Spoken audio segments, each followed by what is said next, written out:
Look, he's never late. He arrives when he is needed. So you're saying that a Belmont is never late, nor is he early. He arrives precisely when he needs to. Exactly. Exactly. Anyway, good evening, my darling batlings. I hope everyone's had a wonderful day. I'm joined tonight by Nico Belmont and JKR. I see you there in the chat, Iron. Hello. Hope you had a good day. Hey, Iron. I finally did some grocery shopping today, as well as throwing out some stuff that had gone bad. That was a whole rigmarole. Ugh. Also, You didn't have me there with you, Ari. I would have given you a hand. Well, the thing that was a rigmarole was I had to do a lot of cleaning of one of the containers. Like, you know, I had that ravioli that I talked about. It had started going moldy, very moldy, and it had spread across the container it was in. Oh, jeez. Yeah. Also, I am trying out this Godzilla C4. I'm about to take the first sip out of this thing. Let us know if it tastes like blue. Oh, that's actually interesting. It's basically like a sour blue raspberry with a little kiwi. Oh, interesting. It's not even that sour. It's pretty balanced. Yeah, the sour energy drinks tend to not be that sour. It's just more so they've got a little bit of a kick to them. Yeah, they're really good. I mean, I like the Godzilla one.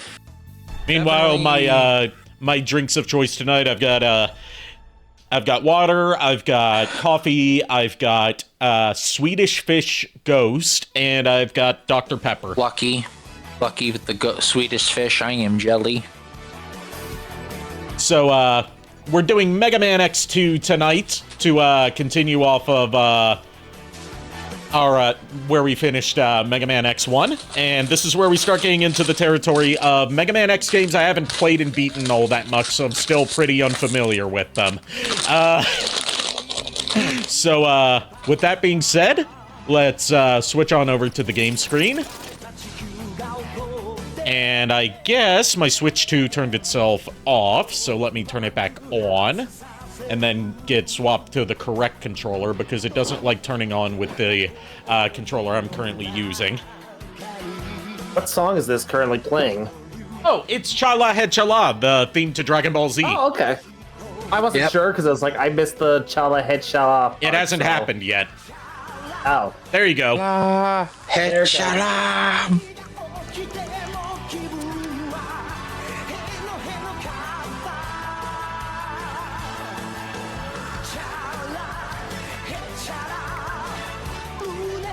Alright, change grip order. Now I just have to wait for my Pro Controller to connect. I'm using a third-party Pro Controller that's got actually a good D-pad, unlike the actual Switch Pro Controller, which has one of the worst D-pads I've personally used.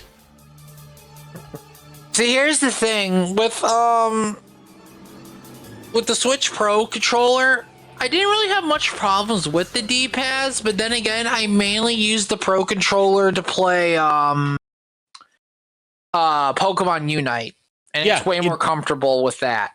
Yeah, it's great for 3D games. For 2D side-scrollers, it's borderline unusable. I didn't really have much problems with it when I was doing SNES and NES Online, but I will complain one thing, though. The A and B button sometimes is not that responsive on the NES Online. That is my only problem. This one's actually cheaper than the Pro Controller, and it's got better parts in it. So, yeah, it is the MobilePad N1 HD is what it's called, and it's my go-to Pro Controller. It even has all the features of the Pro Controller, like gyro and NFC, so you can use Amiibo on it. And it actually has a swappable D-pad, so you can either have, like, the Nintendo-style D-pad, or you can have, like, a Shield-style D-pad, which is better for fighting games. You know, putting in your Hadouken moves. Like with Yeah, like with the Xbox 360 or Xbox One's D-pads. Yeah.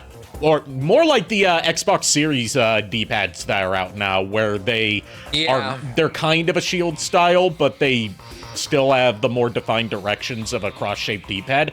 That is probably the best D-pad I've ever used on a controller. Yeah, for like multi-case uses.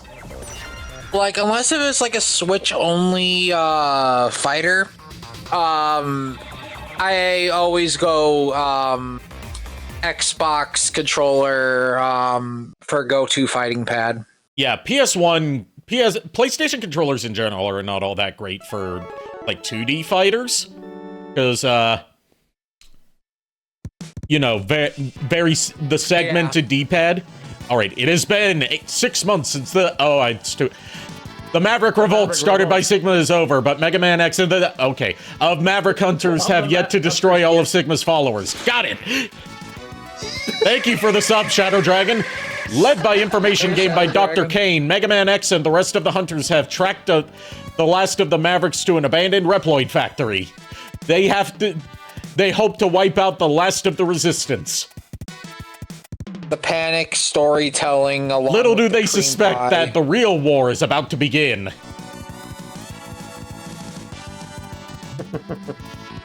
And whoa, wireframes, dude! This is why X2 and X3 were more expensive when they came out, because they had a special chip in them that allowed them to do 3D wireframe graphics that were barely used in both games.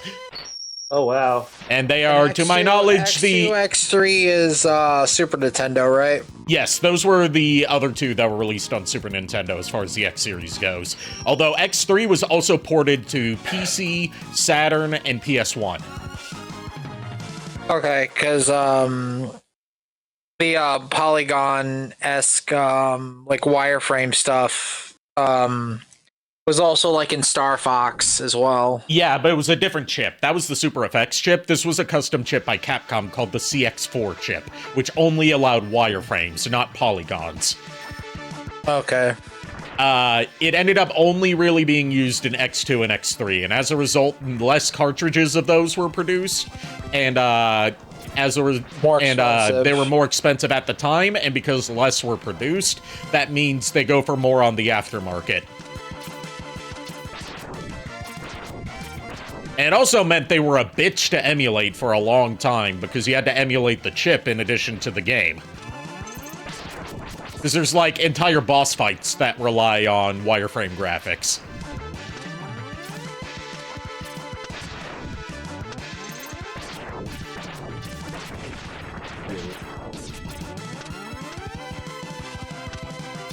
I'm curious to see what the Mavericks are for X2. Oh, you already know one of them because you memed on him all the time back in my original run through the X series. The one that you kept comparing to Pickle Rick, Wire Sponge. Wire Sponge. Yeah, that's this game. I forgot about it being this game. He's called Wire Sponge, but he looks more like a sea cucumber. Yeah, and as a result, I called him Pickle Rick as a joke. Because people still liked Rick and Morty at the time. Yeah, I had never even cared for it, but the Pickle Rick bit was just like, it was there because he looked like a pickle, so I was just like, oh, it's Pickle Rick. And I kept doing it just to piss Ari off.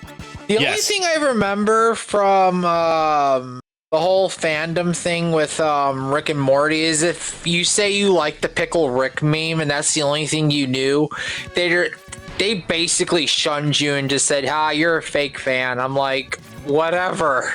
It's a funny joke. Who cares?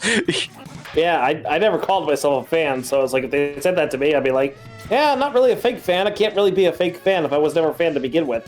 Fun fact, speaking of Rick and Morty stuff and Rick and Morty fandom, you know the Szechuan sauce incident, and there was that guy that, like, when the McDonald's ran out of Szechuan sauce, he threw a tantrum in the middle of the store and hopped up on the counter and started yelling, and then pulled his shirt up over his head and started flailing on the ground, yelling out, "Re, I'm Pickle Re," and then Naruto ran out of the store. He wasn't even a fan of Rick and Morty, he just wanted to cause trouble and make the fandom look bad.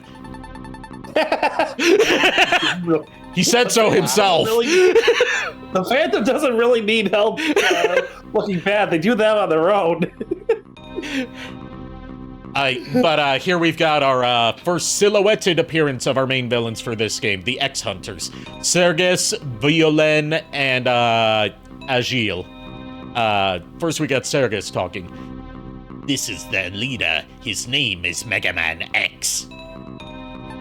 Next up is Violin. Those who underestimated him are now nothing but scrap. He talks slow. Or at least its text comes up slow. Is he the big fat one at the top of the screen? At the top right, yes. Side? Yes, Agil is the one on the left and Serges is the one in the middle. We won't make the same mistake. He is powerful, but he is blind to what is happening around him. Are you going for all of Zero's parts? If I can, it just... I'm not all that familiar with X2 and X3, so, like, it's gonna be just all dependent on how it plays out. Like, I'm not planning a specific route, because I haven't played this game enough to have a route worked out like I do with X1 and especially X4. Our Mavericks will keep him busy until we are ready. Yes, how is the plan proceeding? Collection is proceeding as scheduled. However, we are having problems with the control chip. We have little time. We must finish construction on schedule. We must hurry. Why are they constructing one, wonders? Well, they say it really quick into the game. They're trying to rebuild Zero. Oh, they're going to rebuild Zero, not Sigma?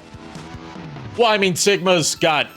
You know, remember, he said he's got, like, multiple bodies lined up. He could just hop to a new body. But they're trying to rebuild Zero and have him be on Sigma's side. I see. Okay. There's no point, besides, there's no point in giving Sigma a new body if he can just body possess another person. Yeah.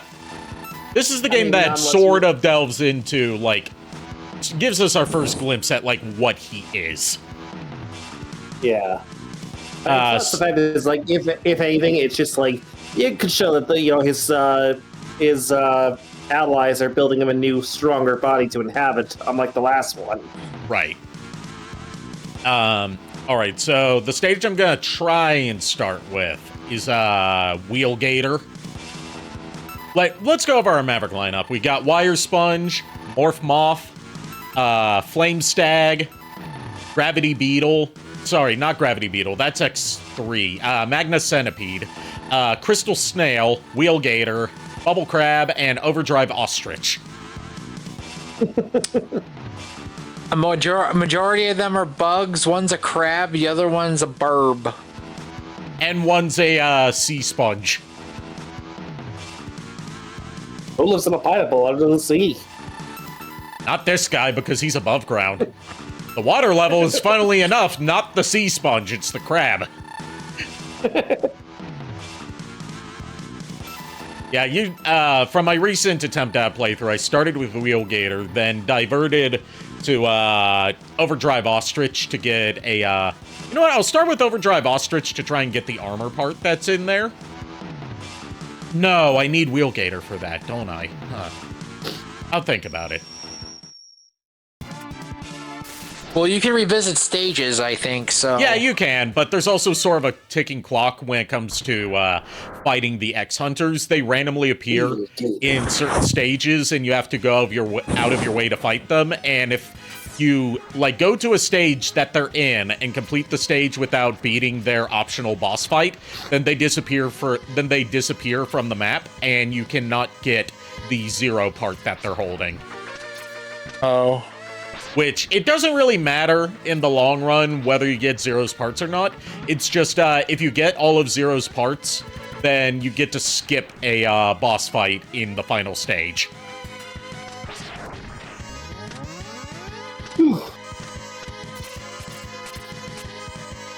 And one of the things I will say about, the move from X1 to X2, I don't like the synth instruments in X2 as much, especially the guitar synths are really whiny for some reason, instead of how, they sounded more like overdrive electric guitars in X1.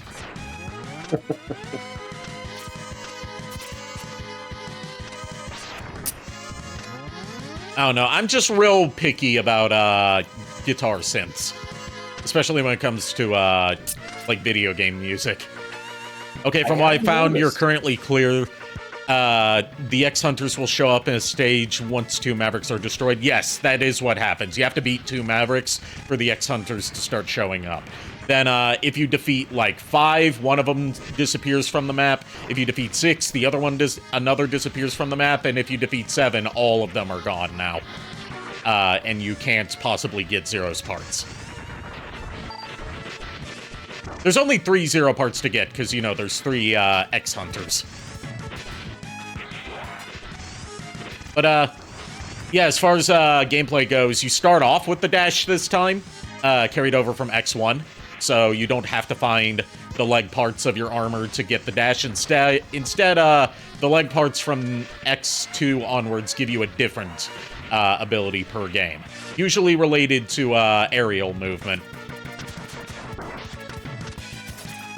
Alright, what I'm trying to do here is damage boost through those spikes so I can get that heart tank up there.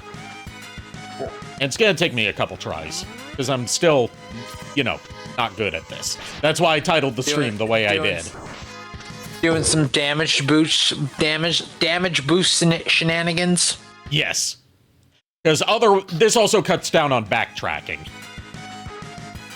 Yeah. Because there's another, get 100% completion bonus in the form of the Shoryuken. Which I'm assuming does a similar thing as the Hadouken in first game, insta-kills. Yes, but since it's a physical move, you have to position yourself properly. Oh, Ari, I forgot. I think today is someone's unbirthday. Technically, every day that's not January 10th is my unbirthday, yes. Well, a very, very unbirthday to you. Right. Got a game over there, so what I think I'll do is, happy, unbirthday. unbirthday, yeah. I think I'll try Overdrive Ostrich. I think you can get the leg parts without beating Wheelgator, if I'm remembering correctly. And then I can go back to Wheelgator stage and follow the weakness chain from there. Or I could just beat Overdrive Ostrich, then go to Wire Sponge, since Wire Sponge is weak to him. And, you get your first sub-tank from Wire Sponge's stage. Let me ask you something. How hard is it to beat Ostrich with M-Buster only? It's not so much about the boss fights being hard without weaknesses. It's just more so about optimizing your route for the least amount of backtracking. Because there's a lot more backtracking in X2 than there typically is in the X series. This is also the first game, as we just saw, to introduce the hover bikes, or ride chasers, as they would come to be known. Now, I think I do need Wheelgator's weapon, so I'm going to game over here to, No, wait, no. No, I was right the first time. False alarm. But, as Iron said in chat, the level design is, a desert base, and you're going after a fast-moving bird in the middle of the desert, so it makes you wonder whether they were inspired by Roadrunner cartoons for this overall level. I'll screw it up. Oh, I'm gonna screw it up over and over again. Like I said, not all that familiar with X2 and X3. The ones I played the most are X1, X1, X4, and X5. And Maverick Hunter X. Yeah. So about half of the series I am not all that familiar with. Fair. I'm just being an ass. I'm just making sure to set everyone's expectations low. Way low. Yeah, unfortunately. Look, guys, she never claimed to be good at this. I'd never claimed to be good at anything. Other people have, I don't. Other people claim I'm good at stuff. They don't speak for me. Hush, Nail. I'm speaking for you. Nail. Nail. What is it, Lord Guru? I have a bitch of an itch on my left ass cheek. Nail, there's an albino Namekian standing right behind you. Kill it like the rest. Actually, sir, I'm from Earth. Kill it like the rest.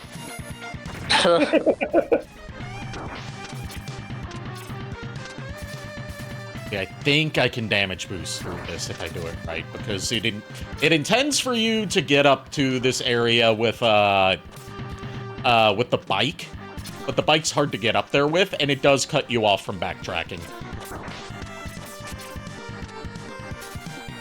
Yeah, I screwed up on getting the armor part for this stage, so I'm just gonna game over and go after Wheelgator again, just so I can at least have. There's so many, like, X2's weird in that there's a lot of different approaches you can take to the weakness order while also trying to minimize backtracking. That's part of why it's one that's, like, one I don't go back to all that often, because it's a lot, you have to put a lot more thought into it than you typically do with Mega Man X. And that can be a good or a bad thing, depending on what you look for in a Mega Man X game. Okay, so that's a heart tank over there. I needed the bike for. I need Wheelgator's weapon to get the leg parts. So I do need to take on Wheelgator first. Okay, I'm figuring this out. I might have to pull up a guide at points just to help me figure out where armor parts are. And, like, heart tanks and stuff. Just word of warning, because, again, not all that familiar with this game. I've beaten it a couple times, including on original hardware. Which, I still need to, well, first of all, I need to save up some money to, pay off my, when my model artist is done, with my new Maxine model, I'll have to make my second payment to them, and then, I'll need to, reach out to Crix, the creator of the, EverDrive and, FX Pack Pro, about, seeing what's wrong with my FX Pack Pro and if it can be replaced. Because I don't want to have to spend another, like, $200 on a flash card. Right, I get you. And the, like, the Super Nintendo one in particular, which is the FX Pack Pro, is one where I have to shell out for the $200 model because so many Super Nintendo games use such stupid specialized chips that none of the other flash cards can emulate all of them at once. Oh, jeez. Like, the only way you can get the other flash cards to emulate them is not even through emulation. You have to, like, cannibalize actual chips from cartridges, which means if I wanted to be able to get, like, a cheaper Super Nintendo flash card and get to play Mega Man X2, I would have to track down an actual copy of Mega Man X2 and then take it apart and desolder the chip from it and solder it into the flash card, which is way more time, money, and stress than it's worth. And is also kind of redundant, because at that point, I would already have a copy of X2.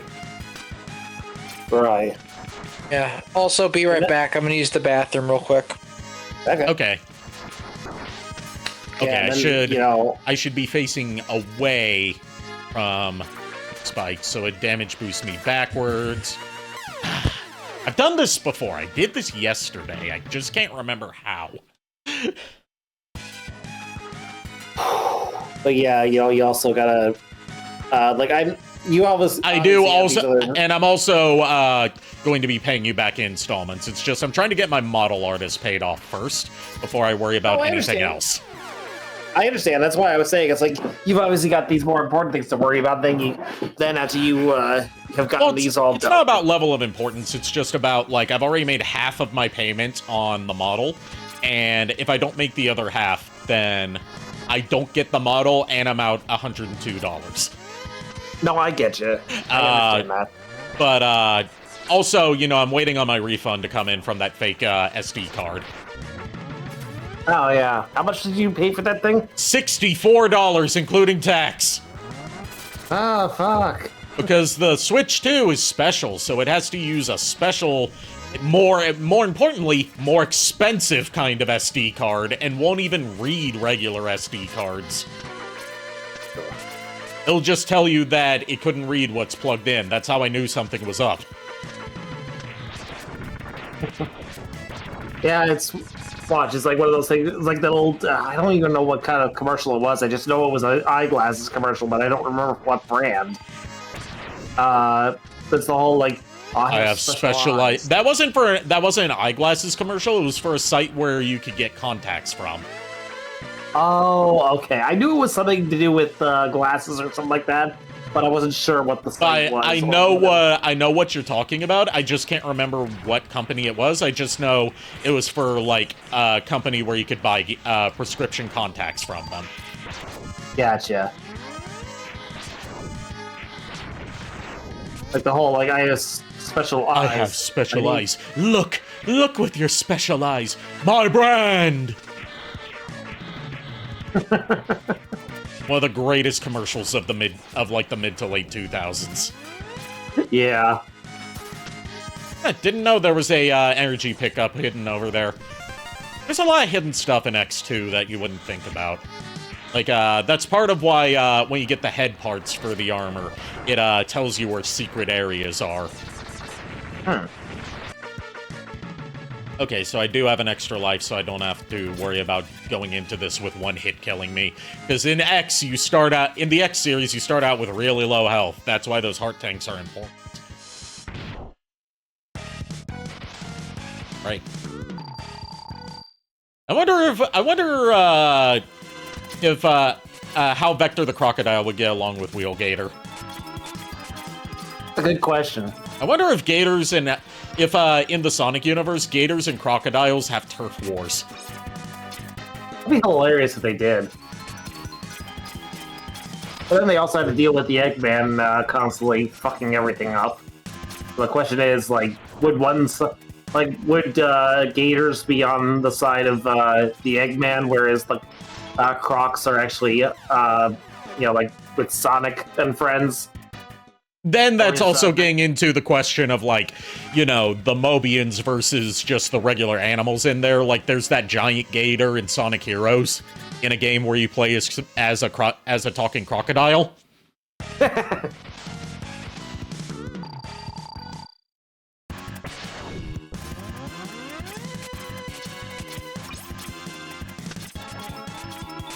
Yeah, I'm going to die a lot of times in these fights, because, as I've said before, I'm a very non-defensive, not even necessarily aggressive, just I play recklessly when it comes to Mega Man games. I don't think about, like, dodging and defending against attacks. I just try to outlast them. Never smile at a crocodile. Well, you can't get friendly with a crocodile. Especially this motherfucker, he's not even a crocodile. Well, yeah, he's not a crocodile, he's an alligator. Wonder who would win between Killer Croc and Wheel Gator. I mean, Killer Croc's not a real crocodile. I mean, depends on what version of Croc you're talking about. There are a few different versions of the character who have actually been legit mutant crocodiles. Yeah. Yeah, that's true. Because, comics. Multiverses. Yeah. Not to be confused with Multiverses, which is the failed Smash clone. Yeah. We don't talk about that. The one that everyone was hyped for until it actually came out of beta, and it turned out, the beta version was better. The beta version was actually fun. Watch, this takes... what do you want to bet that, if this takes place on Earth in the year 20... whatever... This is 21XX. Okay, so 21XX. Then... what do you want to bet this particular stage takes place in the future Florida? Well, I mean, this is taking place on a tank rolling through a city, so very, very possible it could be Florida. I'm not even talking about the Gators, I'm talking about the militarized police. I'm more so thinking about the whole, gator in the sewers bullshit thing everyone likes to Well, the say. gator in the sewers thing isn't a Florida thing, that's New York. Oh, okay. Florida just has gators everywhere. Yeah, because the Everglades. Last time I went to Florida, we stayed in a, we stayed in this really nice hotel that had a view of, like, a lake behind it, or, like, a pond. But we weren't allowed to go out there and actually look at it because we saw gators coming out of it. Oh, boy. Yeah, last time I was in Florida, I stayed at this little place, which, the funny thing is, my mom and I were like, my mom was thinking, it's like, oh, we don't want to, book a, we were trying, when we were booking the hotel, for TFCon, we were looking at it, and, like, we thought, we legit thought this, particular hotel I was going to be staying at was going to be close to SeaWorld, like, within walking distance. Turns out it wasn't. It, ended up being, like, a good, few miles, drive, and was not readily accessible on foot. So I had to constantly take a lift to and from the convention. At that point, I was just like, why the hell didn't I just book at SeaWorld, where it was taking place at? I should have just done that. My mom actually agreed with that after we, realized the mistakes. I was like, this is a problem. This was a mistake. That was a nice little hotel room. Yeah, I've stayed at nice little hotels before that were still, a bit of a ways away from the convention center for the con I was staying at. Last couple times I went to Animazement, which was damn near 10 years ago now. I stayed at, because I got some assistance thing from this group that helps people with autism get out and socialize. They covered my my hotel costs and gave me some money to put together a cosplay. Oh, nice. And the hotel that they had me staying at was a nice hotel. It's just I had to get an Uber to and from there because it was just not within walking distance of the convention center. Nowhere near. Was this, just out of curiosity, was this the that same convention where your phone was lost in an Uber? Yeah, that was that year, but that's unrelated to the hotel. That was just a shitty Uber driver who wanted to cause problems. No, I know. I'd rather not get into that because. Yeah, no, I'm sorry. I get that. It's too much trauma, and I'd rather not cause that for you. That was just a horrible year in general for me. Yeah, my bad. Sorry, dude. It's okay. But yeah, if I go back to Animazement, which is more of a when rather than if, I'm going to try and get a hotel, even if it's not a super fancy one, that's closer to the convention center, so I don't have to, especially because Ubers are so expensive now. Yeah, I don't, Lyft, Ubers, all the ride shares are just more, both rideshare companies are just more expensive now than they used to be, and I'm just need it. Yeah. Which I appreciate you coming all the way out to the airport to come get me, Ari. Well, I was gonna do that regardless.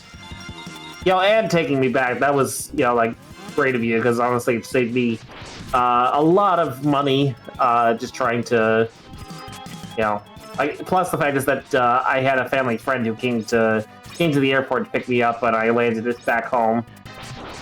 So I really lucked out this trip because I didn't have to spend all that much money for travel and all that shit. Shit, I forgot about that move. He rarely does it when I fight him. He rarely ever does the drill thing? Yeah. Most of the time he just gets into a pattern of diving under the oil, launching the saw blades at me, popping back out to try and grab me, and then just does that over and over. Huh.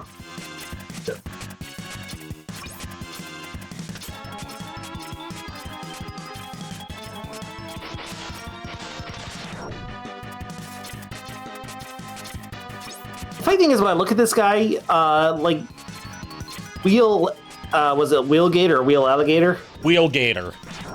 Wheelgator, thank you. Wheelgator kind of reminds me of one of the Alicons from Transformers. Yeah, I can see that in especially the way his head is built. Yeah, the way his overall body, and like how squat he is. Exactly. Like, you look at him and I'm like, he looks like a stylized Alicon, like a specific model of Alicon that was bred for a specific purpose.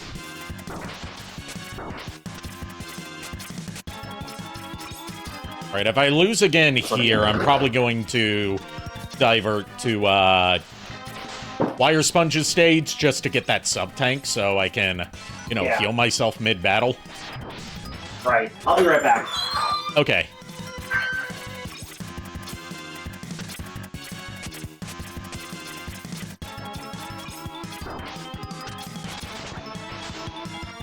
Damn it, let me go.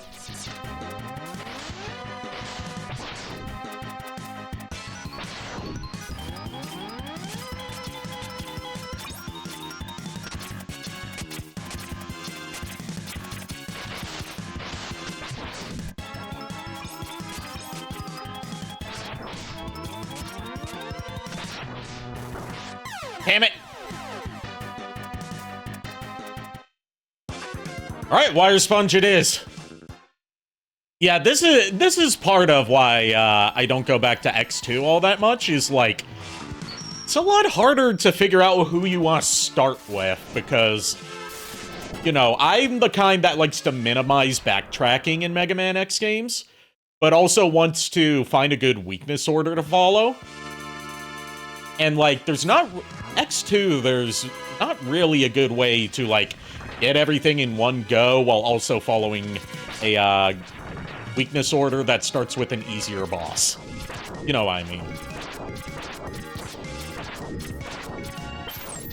And there's all sorts of guides out there that give you conflicting answers on, like, who you should start with, because there's so many ways you can approach this game.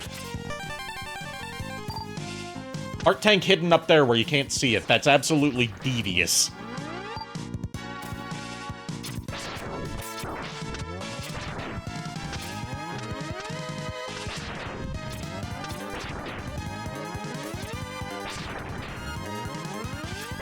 And, these crystals here, these crystal ball things, a little thing you can do with them once you have the right special weapons is, if you hit them with certain special weapons, it, changes the weather in that section of the stage. Nothing really in the game, tells you that, but it's one of the things where, like, it encourages experimentation with the special weapons.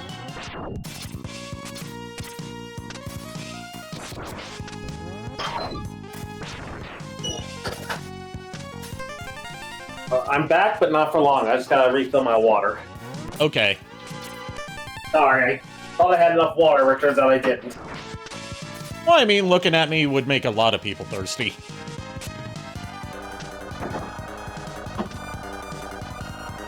Or at least look at my model. IRL, I don't know. IRL's a different story.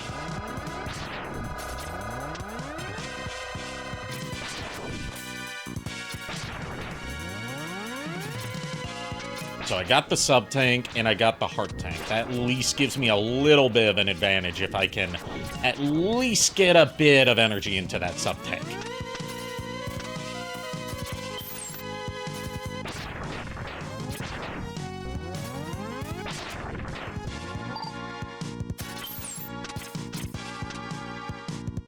I think they got the idea for weather changing from Mega Man 7.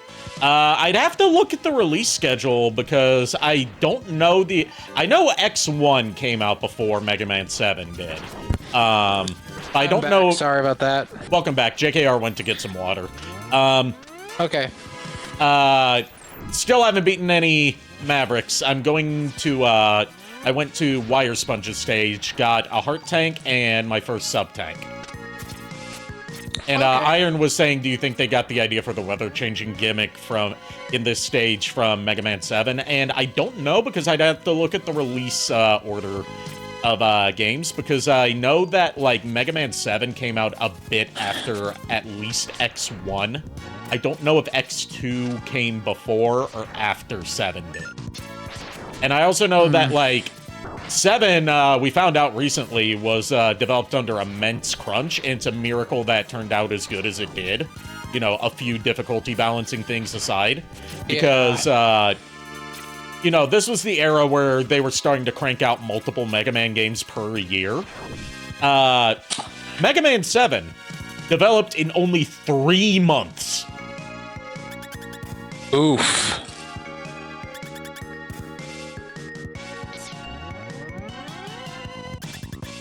And fun fact, boy.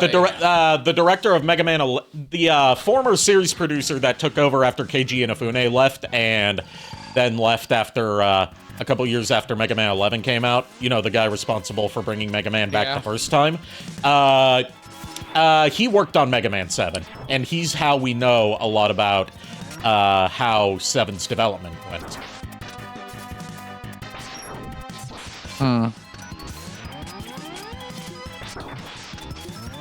I'm interested in seeing who our new series producer for Mega Man is, because a lot of people were hoping it would be Iguchi-san, or Mr. Famous as he's also known. Well, whoever it is, I hope they are able to bring Mega Man a newfound life. We also got Proto Dude, the like #1 source for Mega Man news that isn't just directly from Capcom's mouth, and is also aided in a lot of preservation projects for Mega Man media.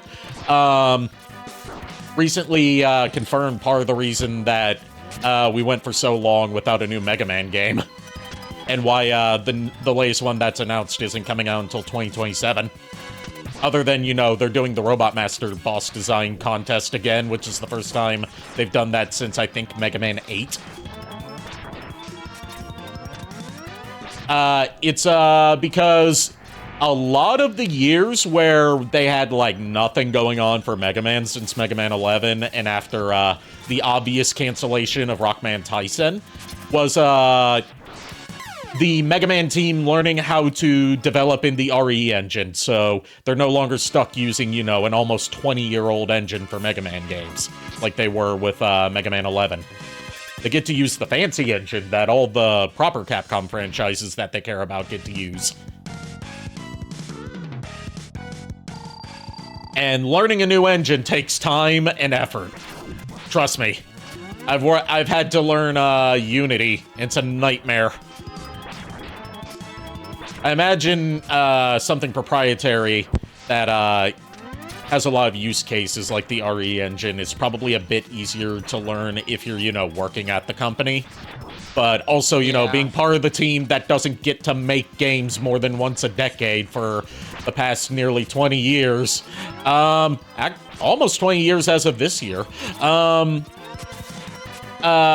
can imagine, you know, you're gonna have to take a lot of time to learn how that engine works and how the hell you're going to develop a Mega Man game in it when that's never been done before.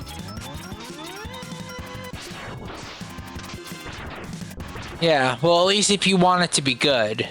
Yeah, and they do want it to be good. That's why it's coming out in 2027. That also, they're showing that they want to start engaging with the community again by not only bringing back the Robot Master Design Contest for the first time since Mega Man 8, but making it open worldwide for the first time since Mega Man 6. Yeah, I remember they did a contest in Nintendo Power for the Robot Masters at one point. Yeah, and there were 2 Robot Masters chosen from the Nintendo Power contest that made it into Mega Man 6. They were... I know one of them was Nightman. I'm not sure who the other was.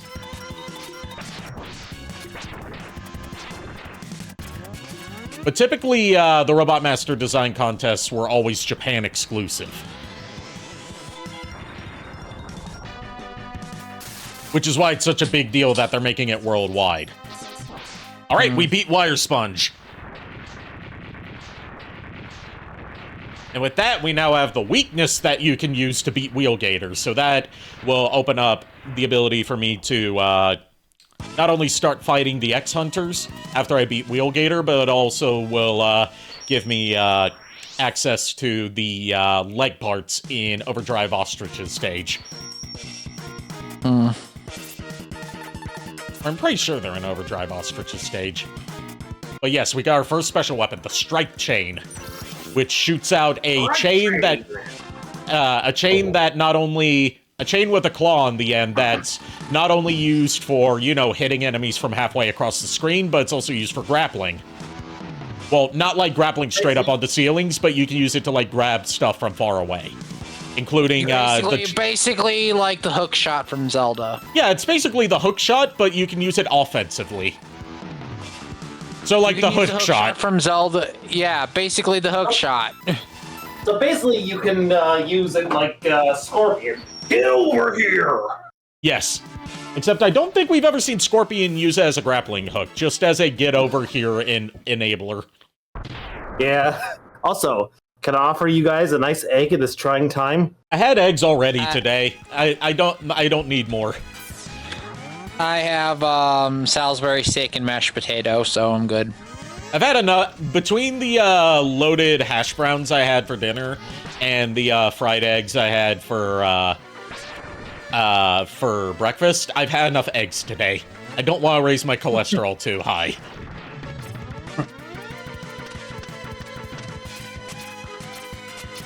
I believe... Can we use the strike chain to get over here? I might have to time it like frame perfectly. Yeah. Strike chain's a little finicky to grab stuff with.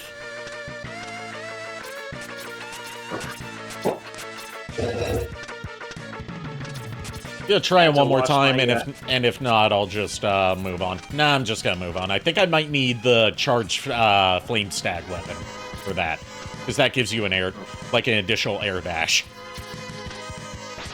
So I had to wash my to-go cups, all three of them today. And I realized that the little sliding lid on these things was detachable, and easily detachable, so I managed to pop it out and wash the underside of it. Easily detachable, the best kind of detachable. Yeah, apparently you had to use a flathead screwdriver with a small enough bit in order to pry it out. Oh. That doesn't sound easily detachable to me at all. I just had a Meat Lover's breakfast burrito for breakfast, not bad, actually. I've never had Meat Lover's anything, really. Mostly because, like, I don't know. I don't usually mix the meats. I mean, I know you're... Oh, nah, I'm not gonna say it. It was... Nah. Never mind. I've talked about being autistic on stream before. No, I was gonna say being a picky eater, but... No, that's part of being autistic, dude. I get it, but I don't know what... It's not about like the taste most of the time. It's about like the tactile sensation of having it in my mouth that bothers me. Fair enough. And with that, I managed to damage boost through there along with the strike chain and somehow didn't die. Holy shit, I could not replicate that if I tried.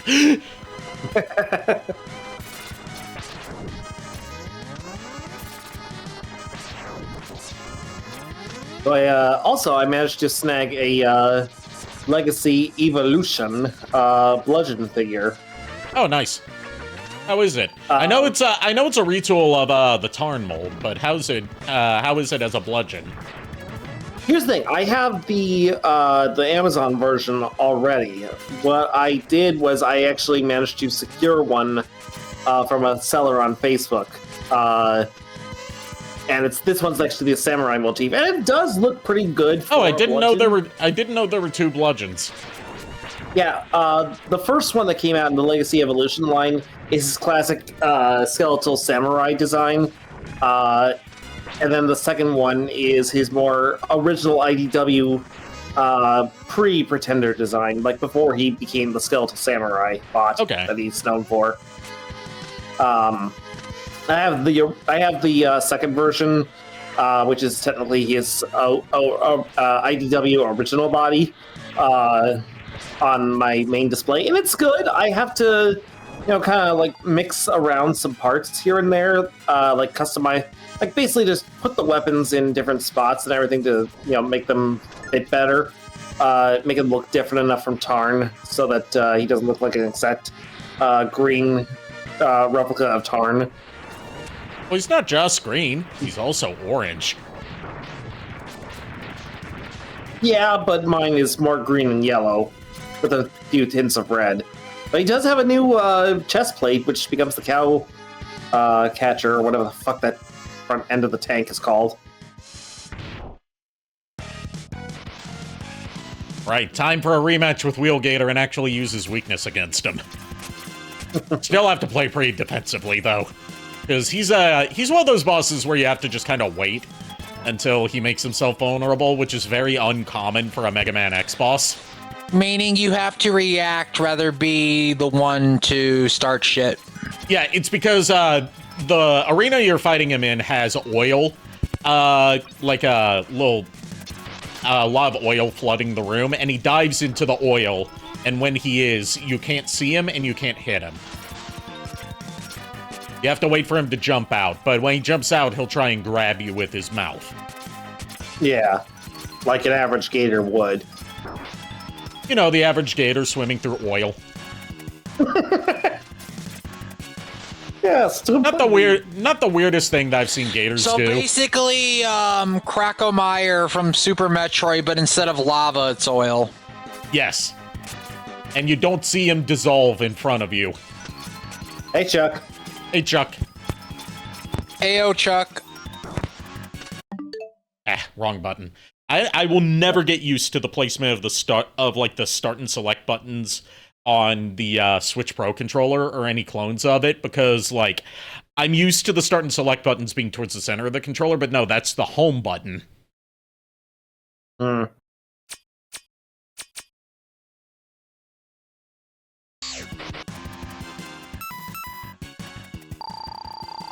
So every time I play games with a Switch Pro controller, I always hit the home button by accident. Oof. Or in the case of the controller I'm using, a third-party Switch Pro controller that still mimics the layout of it. I will say, this controller also has buttons on the back of it that function as alternate A and B buttons for more easy access. But I keep hitting them by accident while I play games like Bayonetta and keep accidentally punching and kicking when I don't mean to. Oof. I wish, there's probably a way to turn them off, I just don't know how to.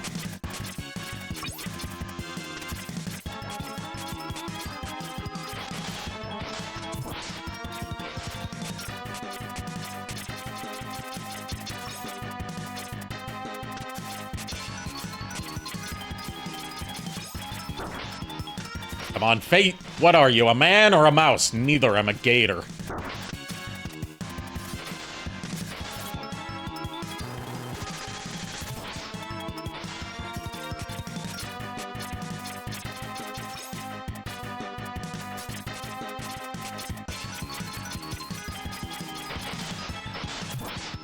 Alright, one more hit should do it. And then we can start going after armor parts and the X-Hunters.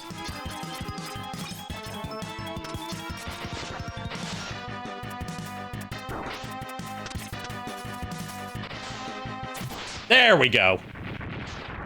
No.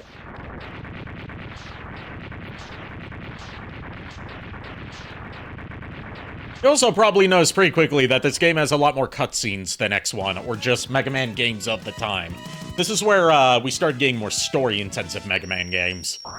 And I like that. Even if the lore and plot progression of Mega Man X is a nightmare because of how many times they tried to end it just for more sequels to be greenlit. And we got the spin wheel. Meanwhile, back at the X-Hunter's base, I see now why Sigma fell at the hands of Mega Man X. He's quite formidable. I'm not sure our Mavericks can hold him long enough. We may have to intervene.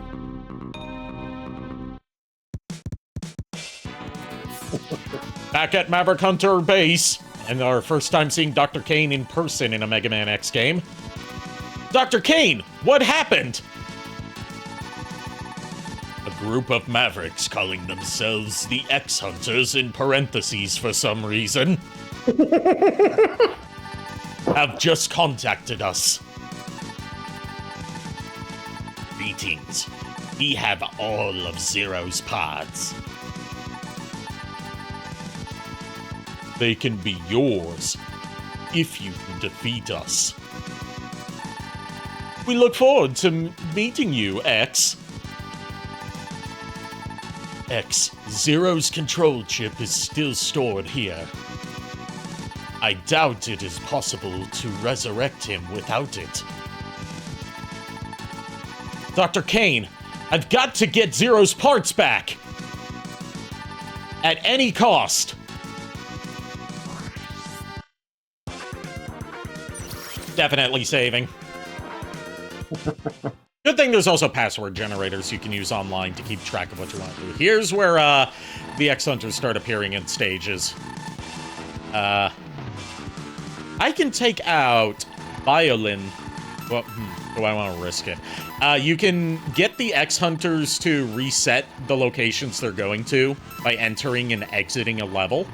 So I'm going to do that to get Violin to get out of Overdrive Ostrich's level so I can go after the leg parts without screwing myself out of getting the part he's holding. By the way, for those who don't know, when I say Doge, I'm not talking about political Doge. I'm referring to a Homestar Runner puppet office short where Homestar called Strong Bad is dog, but when he spells out dog, he accidentally or stupidly take your pick, adds an E to the end. That's what I'm referring to. Yeah, I know what you're talking about. And yeah, that's referenced a few times in Homestar Runner. What it is, my dog. My D-O-G-E. Your Doge? Let's see here. That's what I want to do. At least it shows where they are. Yeah, it's not like X3 where Bit and Bite just show up wherever they feel like. I hate Bit and Bite in Mega Man X3, especially because there's no real reason to worry about beating them or not. But if you don't beat them in a stage that they're in, you just... And, like, it's the last stage you need to do, you're just kind of stuck in a loop because you can't progress without beating them. Because they're not in optional side areas, they're in the middle of the fucking level. X3 is... You know, outside of the outwardly terrible ones, like X6 and X7, X3 is probably one of my least favorites. Because it's got some horrendous difficulty balancing and just mishmash of ideas that don't come together well. Let's see. Gotta make one final adjustment in my calendar for school, because I just... After Chuck showed up, it reminded me to double-check the date for spring break. So I need to put that in.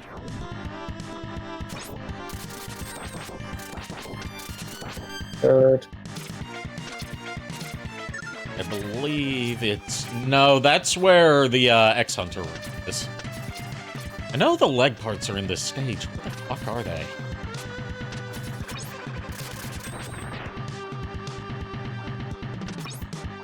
Unless it's another area breakable by the Wheelgator weapon that I'm thinking of. Just getting it confused.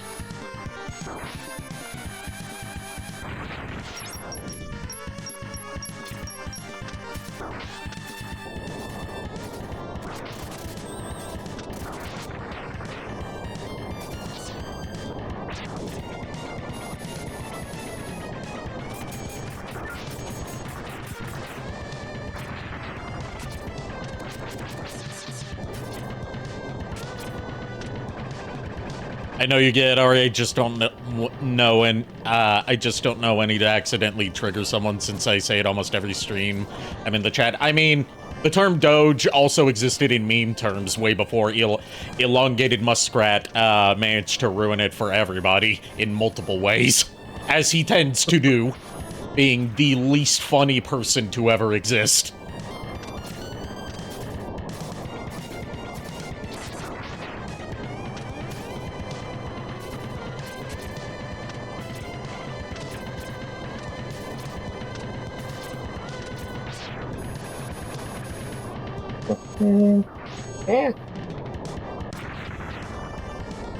Yeah, I've gotten the bike up there before, but I don't know how I did it and why I can't do it this time unless I have to destroy this storm generator first. I don't know. Is it? Oh yeah. Get the generator! Get the generator, Axe!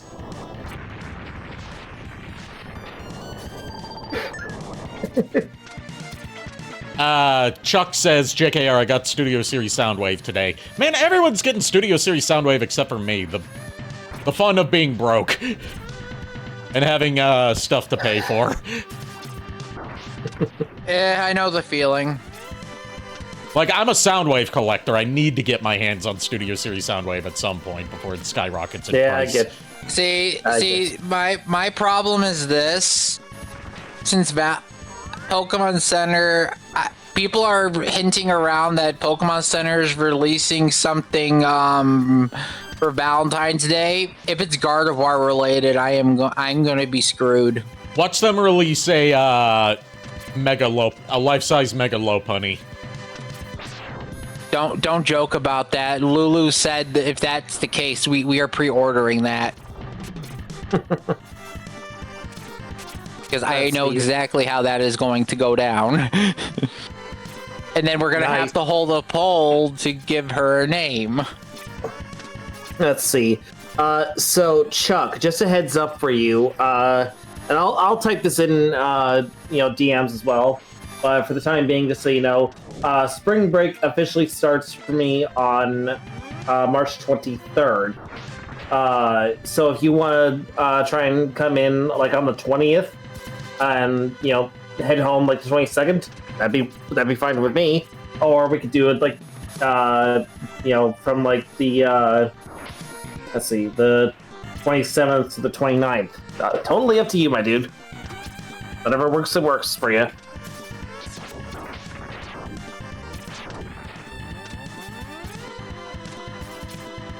Nice, Kamen Rider. I have like maybe one Kamen Rider thing in my collection. That's well, actually no, I take that back. I've got two pieces from different Kamen Rider stuff. I've got the Double Driver, and I have one of the rings from Wizard. I don't have any Kamen Rider stuff because I'm still new to Kamen Rider, but I did see a thing about Pokemon type matchups that has to do with Kamen Rider. Yeah. For Dark type, I think it was. Yeah, the reason that Bug beats Dark is because Kamen Rider is Justice. Yeah.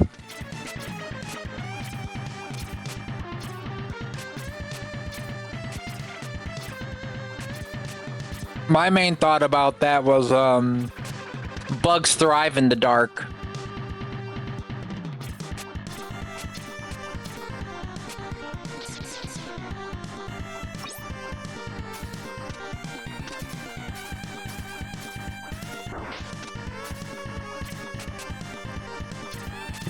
I'm seriously confused about where the hell the leg parts are, because I've gone through this whole stage, and I've gone through, like... I went through all that trouble just to, find out, oh, that was just an extra life, not actually something important. Why'd they make the extra life so hard to get? Speaking of extra life... extra life.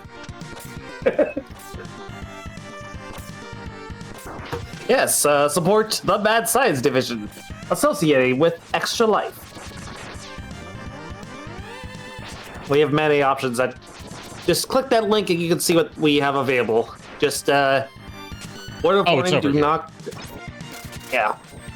Word of warning, guys, do not redeem the tarot card reading, because we're not ready to set that up yet. I have yet to actually make that unavailable, so pretend you didn't see that. X, step into this capsule. This enhancement will modify your main drive unit. With it, you will be able to dash while in midair. Use it wisely, Mega Man X. I have to throw in the "w" at the beginning of every Mega Man. Yes. And now we have the leg parts, finally, and we can air dash, which is very useful in this game as a aerial dodge.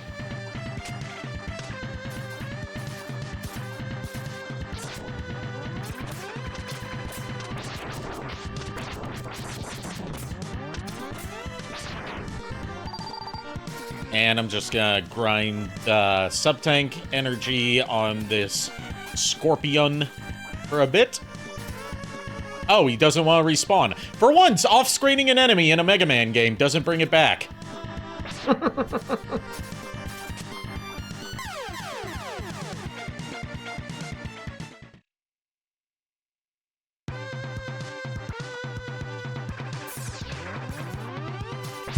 Oh, right. Ari, JKR, also Chuck, if you got,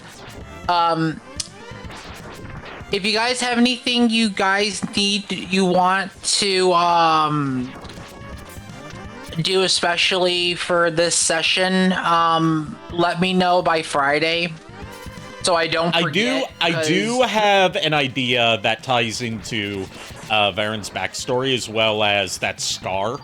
That, like, really nasty-looking scar she has on her that I would like to discuss with you about, like, the idea I had for it. I can, if you're available after stream, I will be available. I will be available after stream. We're probably not gonna beat. We're probably not gonna beat this tonight because, you know, I can't just speed through this like I do with X1. Well, understandable. No, like I said, the reason why I say this is because, we didn't D&D last week because reasons, and I need to make sure I have what I need down so I don't forget what you guys want. Right.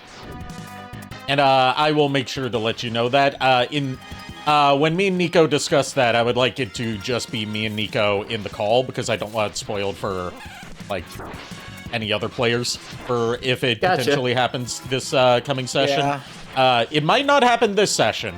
Just an idea for something to be brought up in the future related to Varen. I get you. You know, just like any other player wouldn't want other players knowing all their plans.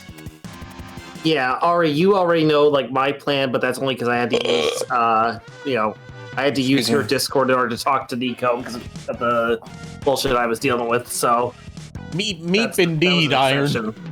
Meep. Good lord. He is more of a roadrunner than an ostrich. I mean, he's in the south. He's in a desert, and he's running. Well, it's not a road, so I guess he isn't a roadrunner.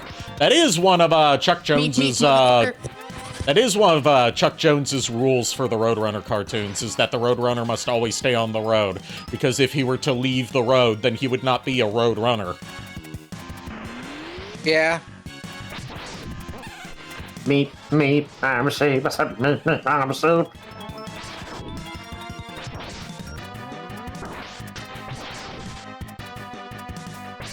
No! Yes!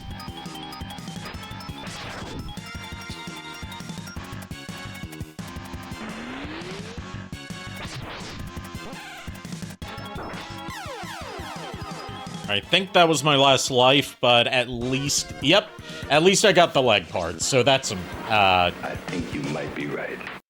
Yes, I am right. Let's see. If I'm following the weakness chain, then Bubble Crab will be next, so I'll fight one of the X-Hunters here, probably.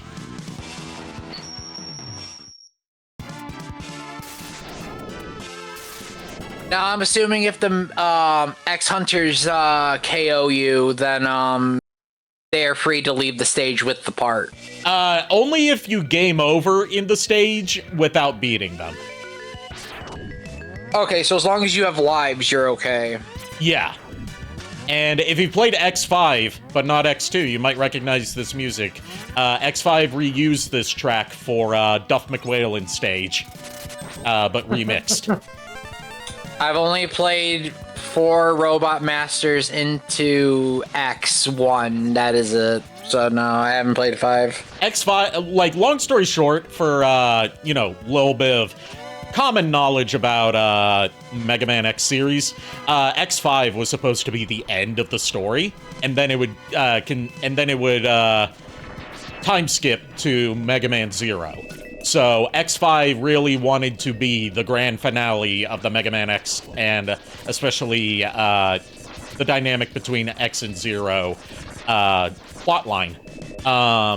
So it brings back a lot of motifs and other, you know, various callbacks to previous Mega Man X games. Problem is, Capcom almost immediately greenlit Mega Man X6 before X5 was even out.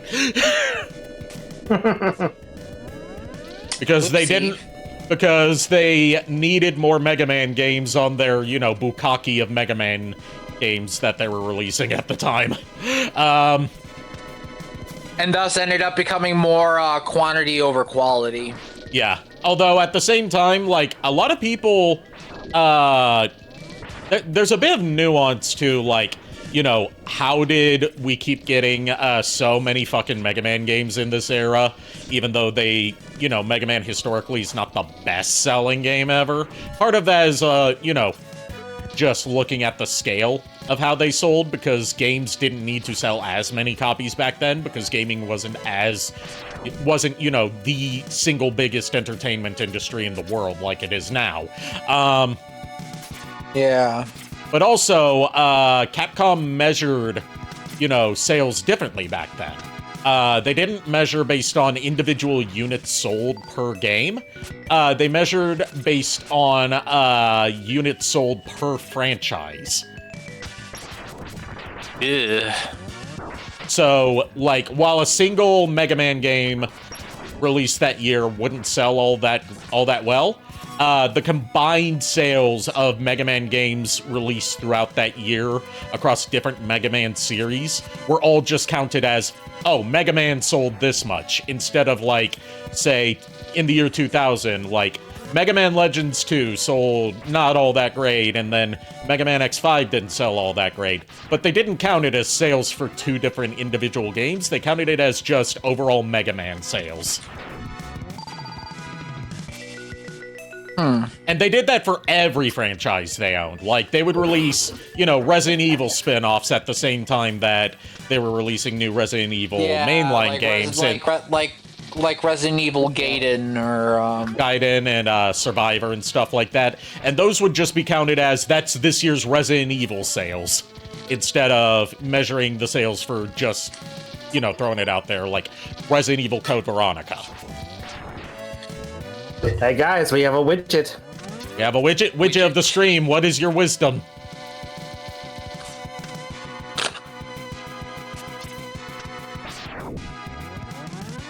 Answer me? Never. I'm trying to. Give me a second. Not asking you, I'm asking widget. I know, and I'm trying to translate here, okay? So sue me. Okay, got it. He says, fireworks are no good. Never live with fireworks. Never eat soggy waffles. Not just a way to remember the cardinal directions and the order that they go in on a map, but just generally good life advice. Yeah, apparently there were fireworks going off earlier. I didn't even hear them, but she did. So she was barking up a storm at them, and I was like, what the hell is she barking at? My mom actually was the one that told me. Oh, God. There is a armor part that you can get in this stage. I just can't remember where the hell it is. Like in some weird spot. Let's see.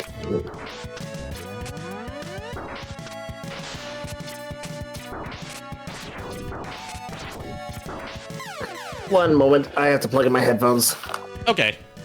X8 makes 3 years into 3 weeks instead, story-wise. Yeah, Mega Man X lore is just weird.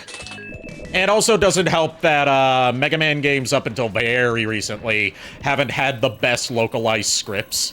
So, like, you get a lot of story... Not even talking about, like, you know, the infamously bad voice acting in Mega Man games of the PS1 era, except for the Legend series, because Legend remains the GOAT.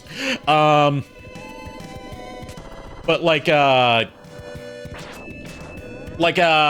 the subtitles for games that didn't have voice acting would be localized incorrectly and go against, like, what the story was intending to convey.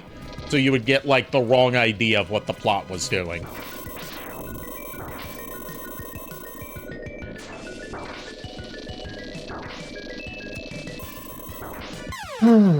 Probably the most infamous case of that was Mega Man 7. Its ending, where, like, Mega Man charges up a shot aimed at Dr. Wily after he's been defeated, and Dr. Wily's like, Wait, Mega Man, you can't kill me! You're a robot! You have to obey the laws of... You have to obey the 3 laws of robotics! In the Japanese script, like, Mega Man just is like, damn it, you're right. I don't know what came over me. Whereas, in the English translation, he says, I'm more than just a robot! Die, Wily! And then just, like, gets talked down anyways. It's like weird... It's this weird, try-hard, edgy thing that Mega Man 7's English script did. Look, to be fair, with how many times Mega Man had to deal with Dr. Wily, I don't blame the man.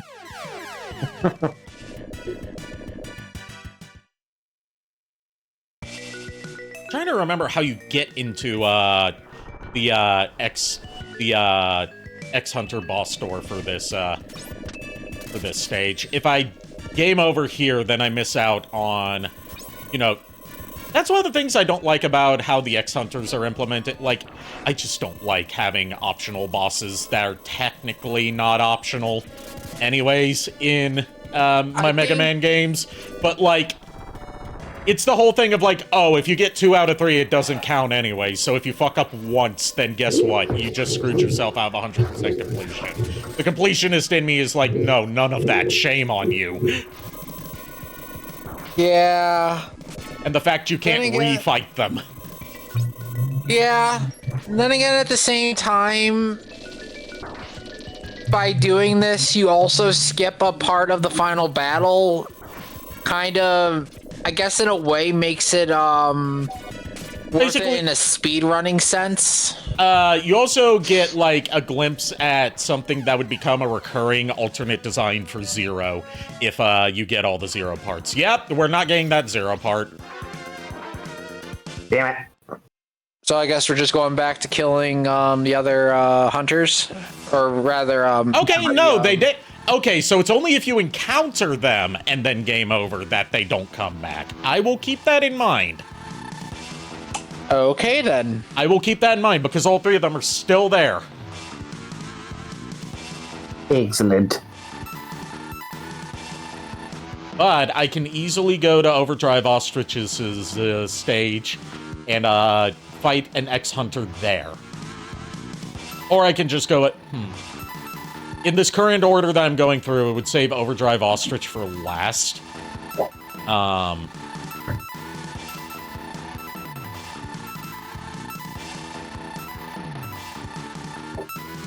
Like I said, X2 requires a lot more thought than I'm used to for Mega Man games.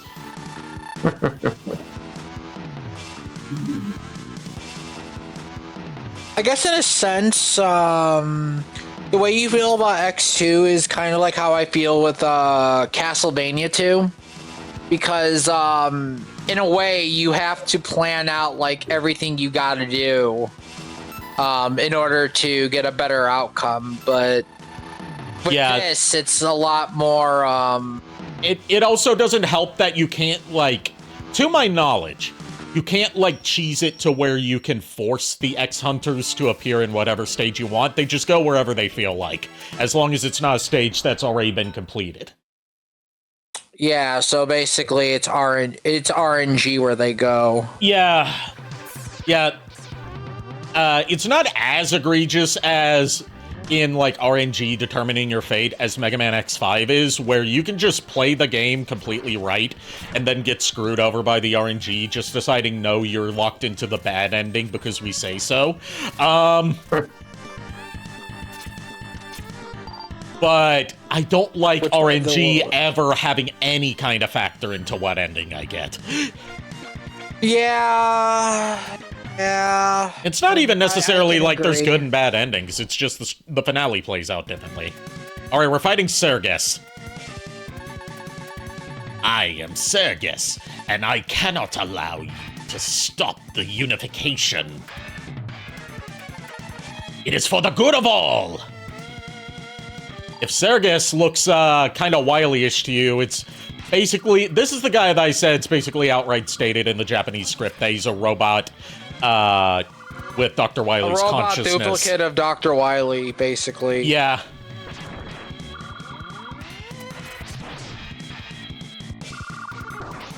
And technically all three of them are supposed to be like different facets of Dr. Wily, but Sergus is the one that houses his, cunning and knowledge. So each one is basically a personality trait of Wily that basically makes up what he was. Yes, and Sergus is the de facto leader of the X-Hunters, being, the schemer. The intelligent and the one with the ambition. Yeah, and a lot of that's lost in the localized script because it's like just not a very accurate translation.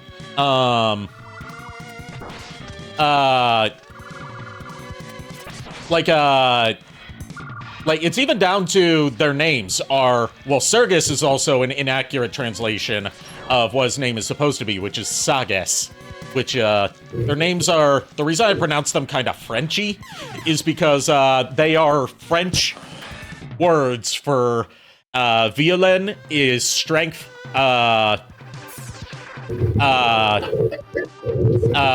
agile is obviously agility, and Sages is wisdom.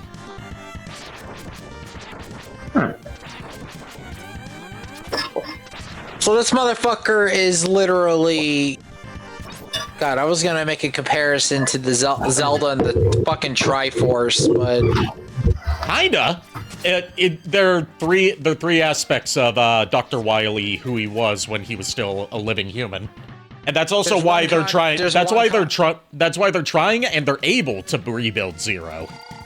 Yeah, but there's one contradiction to that theory as well. No courage.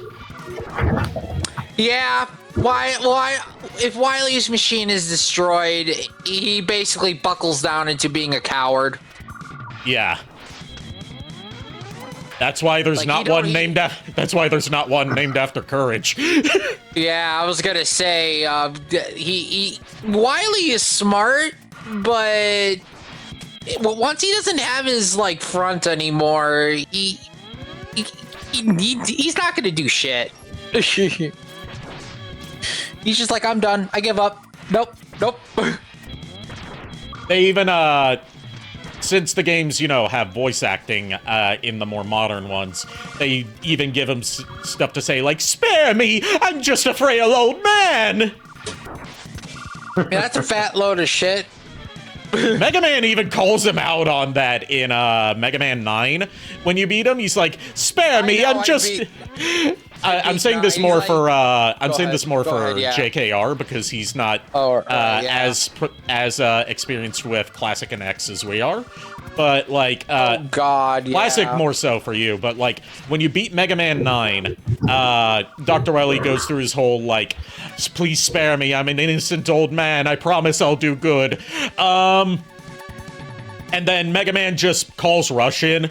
Rush opens up his hologram projector, and Mega Man has him replay every single previous defeat and please spare me, I promise I'll do good spiel that Dr. Wily has gone through up to that point. Yeah, pretty much. And, I'm sorry, but if you're flat out being called out like that, like what makes this time any different? What's to stop me from not firing a laser trident right in your fucking face? I mean, the difference is that was then, this is now. The laws of robotics prevent Mega Man from harming humans directly. Because, canonically, he has to adhere to Asimov's laws of robotics as stated in iRobot. Which are... A lot of it basically amounts to robots aren't allowed to harm humans either directly or indirectly.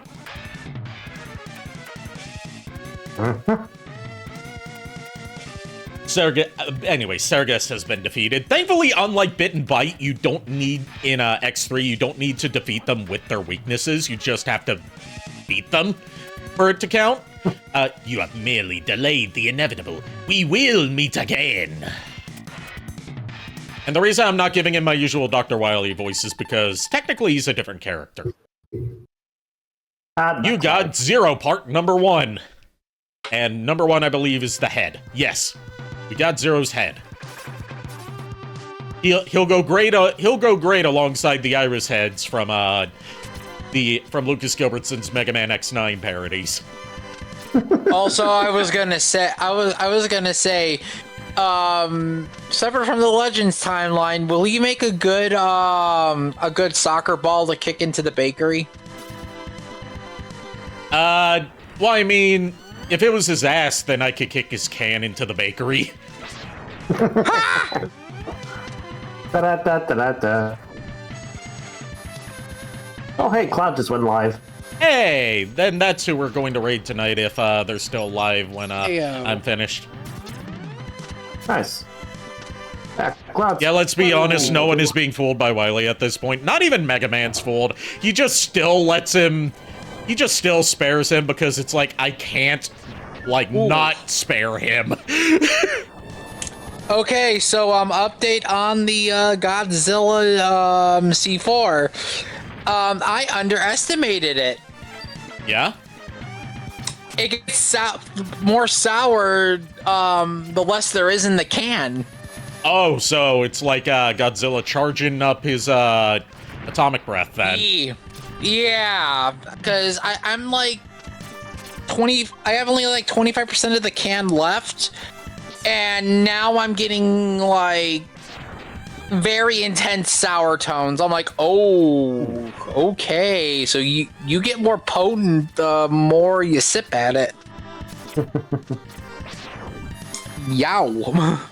I kind of like it, but at the same time, it threw me off guard. It is poured into many cups. It loses its potency until it becomes so diluted it is merely an irritant. I've been called an irritant before. Mostly by people in middle school that I irritated. On purpose. My personality was I was the irritating one. I have come a long way since then. Mostly in that I don't live in that town anymore. So I've physically come a long way. It poured those cups back into a single vessel, and you will have the power to stop a great dragon's heart. Either that or you just piss one angry person off and then they just punch you in the face.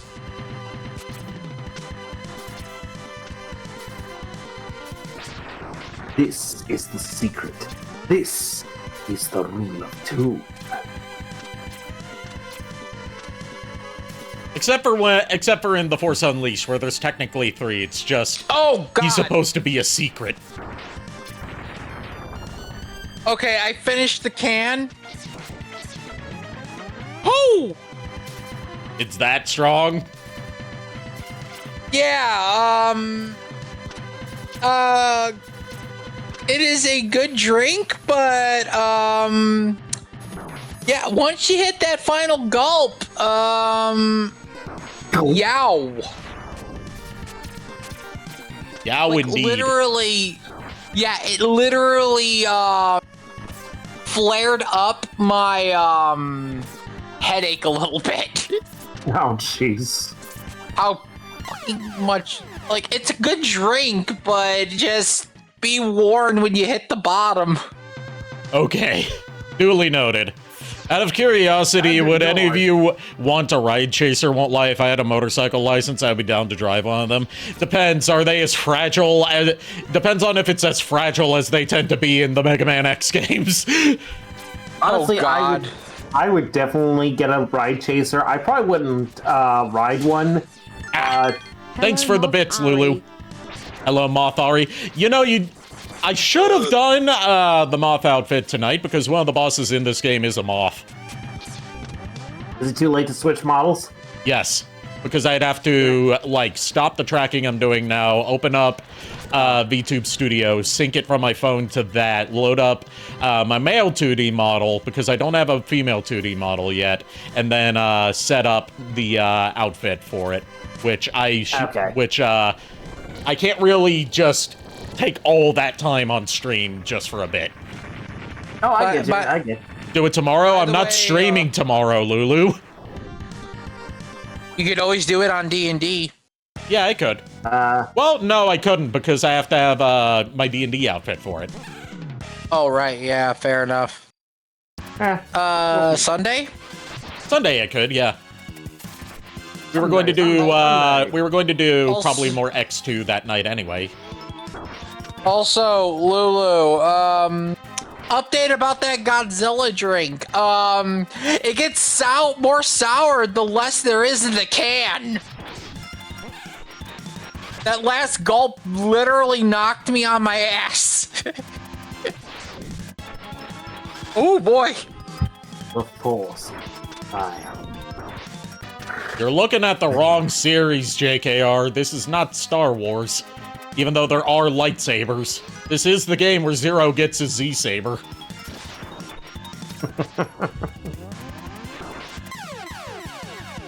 Sunday! Sunday! Someday! Yes. I understood that reference. God dang it.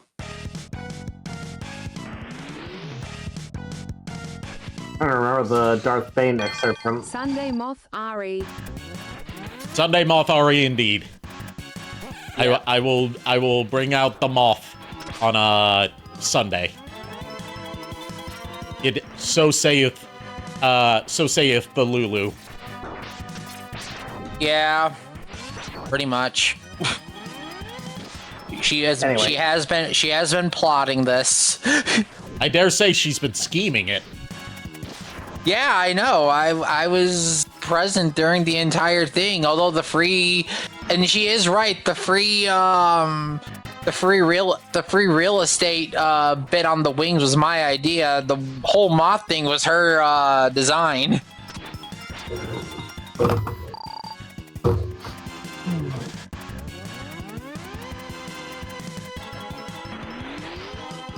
At least plan-wise. Ow. So you're saying that's going all according to Keikaku. It's going all according to Pupkaku. All according to Cake. Translator's note, Cake means Keikaku. Translator's note, Keikaku means plan.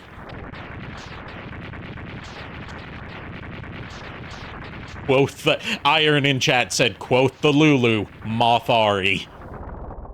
Yes. Quoth the Raven, Mothari.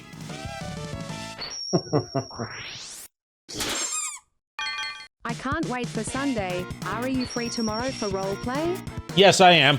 And I will be Friday night too. I just might be on late because that's when we're doing my birthday dinner and my mom's probably gonna want to watch some Dragon Ball with me. Because we're only one episode into that. Alright, that's one of the X-Hunters taken care of. And as for me, tomorrow and Friday, I have a lot of D&D preparation to do. Yep.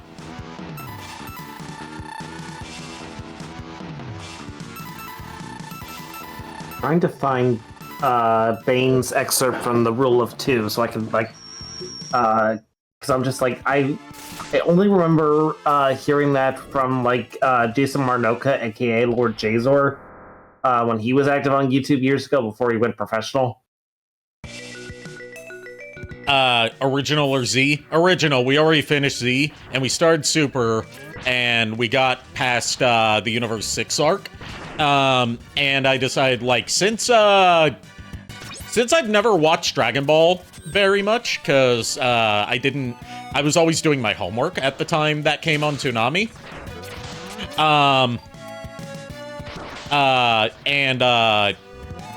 You know, my mom hasn't seen any of the Dragon Ball stuff except for Z and the parts of Super that we've watched, and a couple of the movies. Mostly, Battle of Gods and, Resurrection F, so we could skip over the bullshit that is, the first, like, 30 episodes of, Dragon Ball Super. We decided to go back to the original Dragon Ball because Super makes a lot of callbacks to that I feel like both of us are not going to understand if we're not familiar with the original Dragon Ball. Plus, it got re-added to Hulu, so we can actually watch it without having to sign up for Crunchyroll.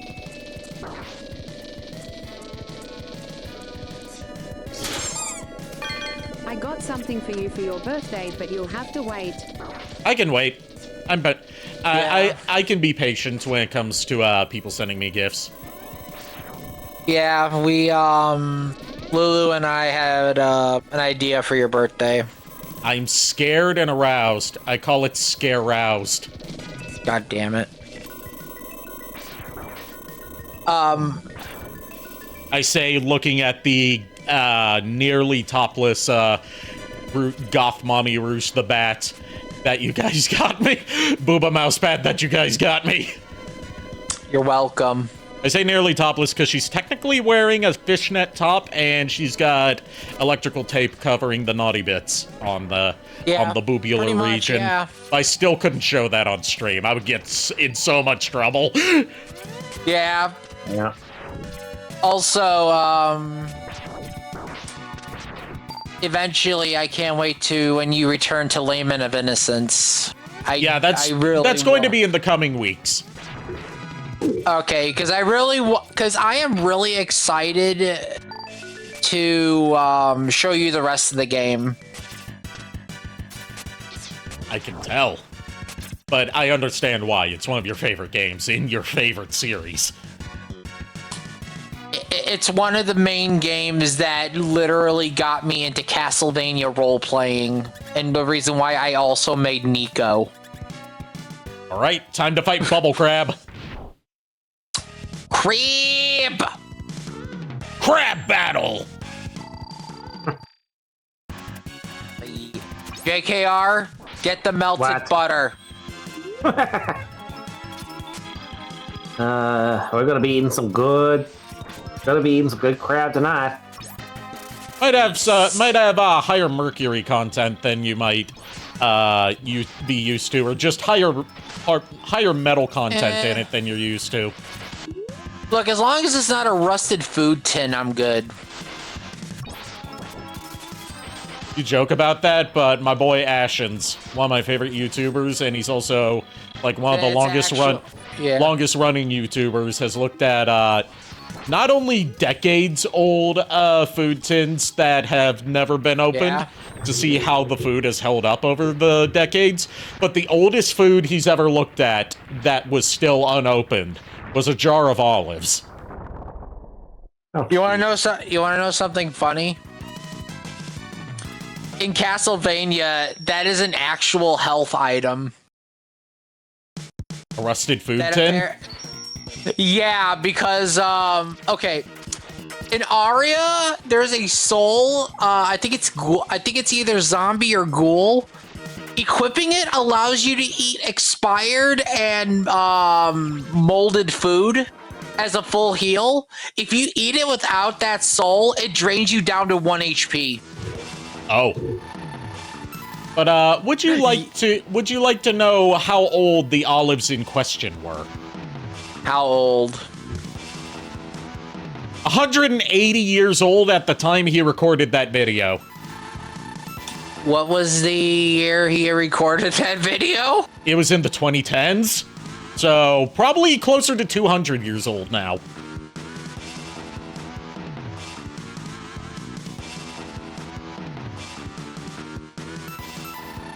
$1,800? What? And it was recovered from a shipwreck. At least the olives were cold. Yeah, but they had degenerated into mush. Because, like, it wasn't in a can, it was in a jar that was sealed with a cork. Oh God. Yeah, he didn't eat it, thankfully. He knew better than to try and eat it and see how it tasted. He just poured it out and it was mostly sludge. Look, at least he's smarter than LA Beast when he when LA Beast drank a bunch of sodas that were expired from the 80s and 90s, from the 70s, 80s, and 90s. Just to make sure you don't think too highly of Ashen's intelligence, he did try a 50-year-old can of ox tongue. I'm good, thank you.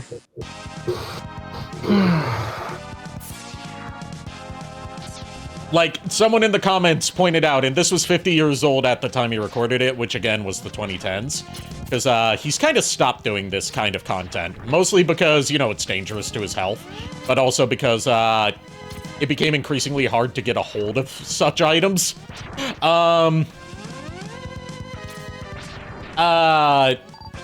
As someone pointed out in the comments, when this ox tongue was first canned, the Beatles were still making records.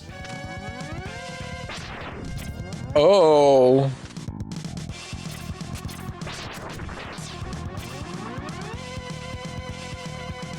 Oh my. Also, it just occurred to me something that came out in December that I completely forgot about that I need to see about if I can potentially stream it. The long-awaited, by me and no one else, sequel to Hong Kong 97. Oh God! Alright, here comes one of our wireframe usages, I believe. No, not this one. That's in another stage. I got confused. Yeah, it's in a Magna Centipede stage that there's a wireframe boss. Or is it Crystal Snail? Or both. No, it's Crystal Snail. We're in a Morph Moth stage now. Because I thought I could get one of the armor parts here, but I was wrong because I need Crystal Snail's weapon. I'm also trying to take out another one of the X-Hunters here. Because you don't need to beat the stage after beating the X-Hunter for it to count. You can game over afterwards, it still counts as you beating them. So it only matters if you KO the hunter before you die. Yes. That is extremely forgiving. Yeah, X2, while I am having a lot of trouble with it, it's not because it's a particularly hard game by Mega Man X standards, it's just due to my unfamiliarity with it. Oh, God. Ugh, that sourness still getting you?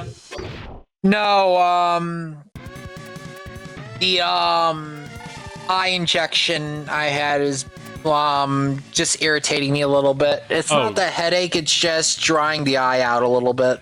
Okay. We're fighting Ajil. So Sorry. Okay. No, go ahead. No, I want you to finish. No, I was just saying, I had to put eye drops in, that was it. Okay. Murdering Ajil. Welcome, X. Your destruction is at hand. I just realized I haven't opened my can of Ghost this whole stream. Oh, perfect time to get your energy boost. Yep. And I believe I have his weakness, which, if I remember correctly, is Sonic Slicer, which we got from Overdrive Ostrich. No, it is not his weakness. X-Buster for the win?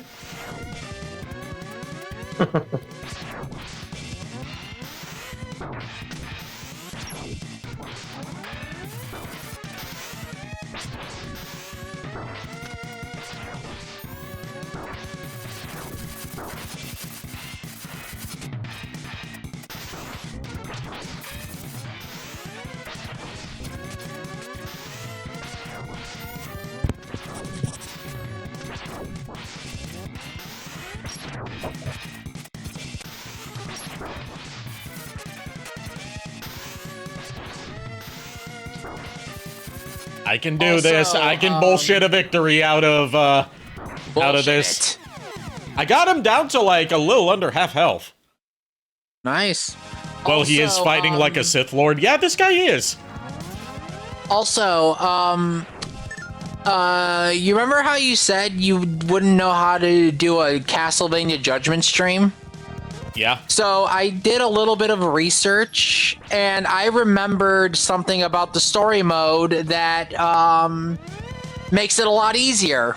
Well, it's not about, like, not knowing how to do a Judgment stream, because I could just do all the arcade modes. It's more so about doing it and making it actually interesting and, like, fun. Yeah, because I was gonna say, the only end goal is Aeon story mode, which you unlock anyway by just playing through each character once. Yeah.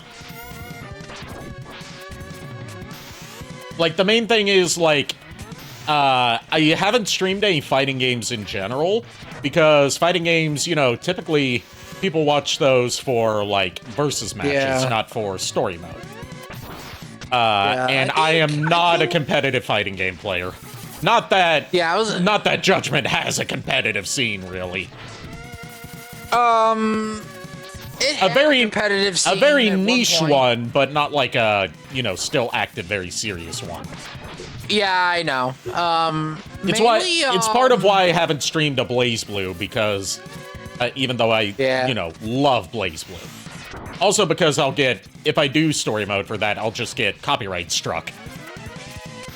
Yeah, unfortunate. I believe I streamed Judgment on my Twitch channel, all story mode. I beat Agil. Nice. I may have failed, but you will never live to see zero. Two of you fuckers are dead. One is left. I doubt your prophecy is correct. Oh, they're not dead. They just retreated. Oh. I forgot to mention that last time. Bitch, get the fuck back here. You got Zero part number 3, which is his lower body and legs. Now you can kick his can into the bakery. Yes, now I can kick his can into the bakery.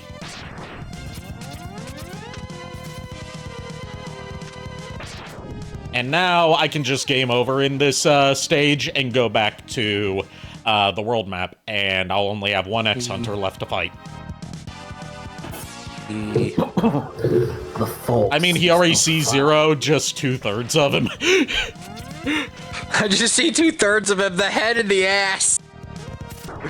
In that Iron, you've got some, like, I don't know if you think of yourself as funny, but you got some great comedic chops when it comes to commentary on Mega Man stuff.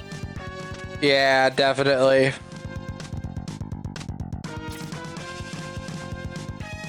I found the full excerpt I was looking for, and I've nice. copied and pasted it into my Google Docs so that way I have access to it at all times. Okay, so these spikes don't kill you in one hit? That's interesting. That is what we call inconsistency. Spikes usually kill you in one hit in Mega Man, but these spikes here, nah, they just deal like a little bit of damage.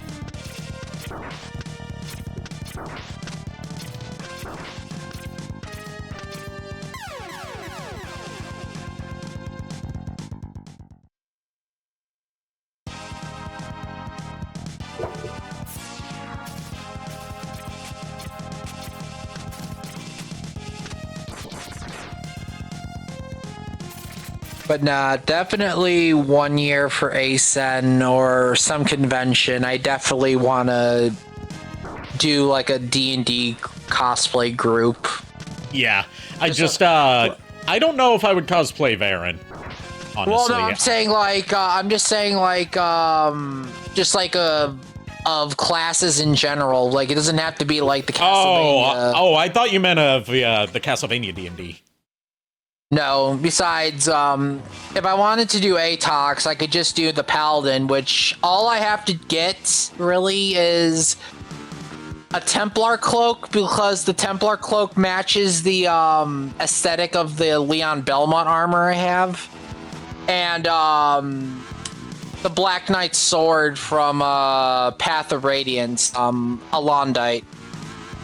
Violin just entered the stage I just exited, so I can just go back there, go to that same easily accessible room, beat him, and boom, I'm locked into the best ending.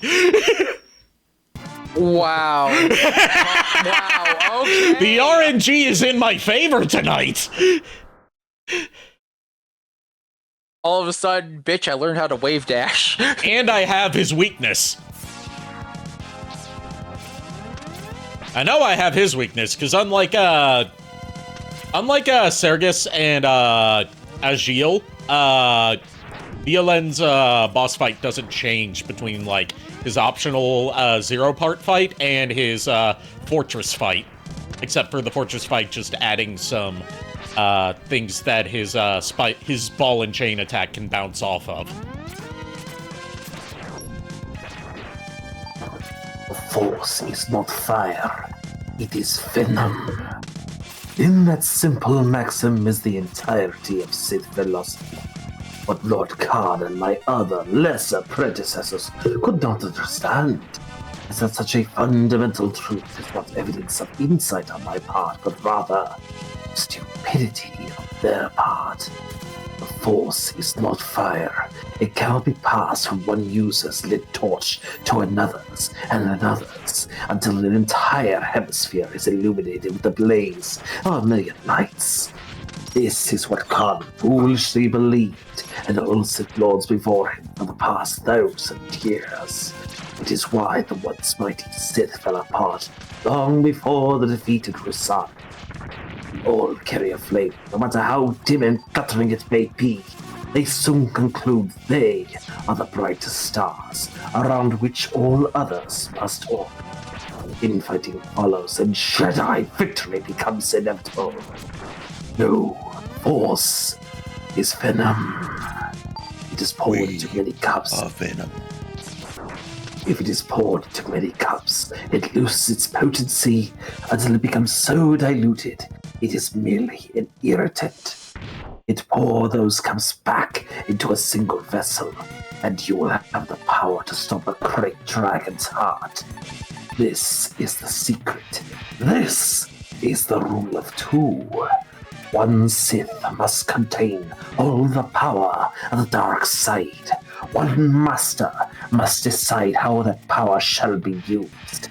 Sharing power is an act of weakness and a violation of the Sith code. Yet the Sith Order must survive after the Master perishes. For this reason, the Master must take an apprentice. The Master instructs the pupil, but never gives up the smallest sliver of power. The apprentice learns through years of study, but must struggle for every achievement. The apprentice becomes strong enough, a battle to the death will prove it. The Master should be struck down.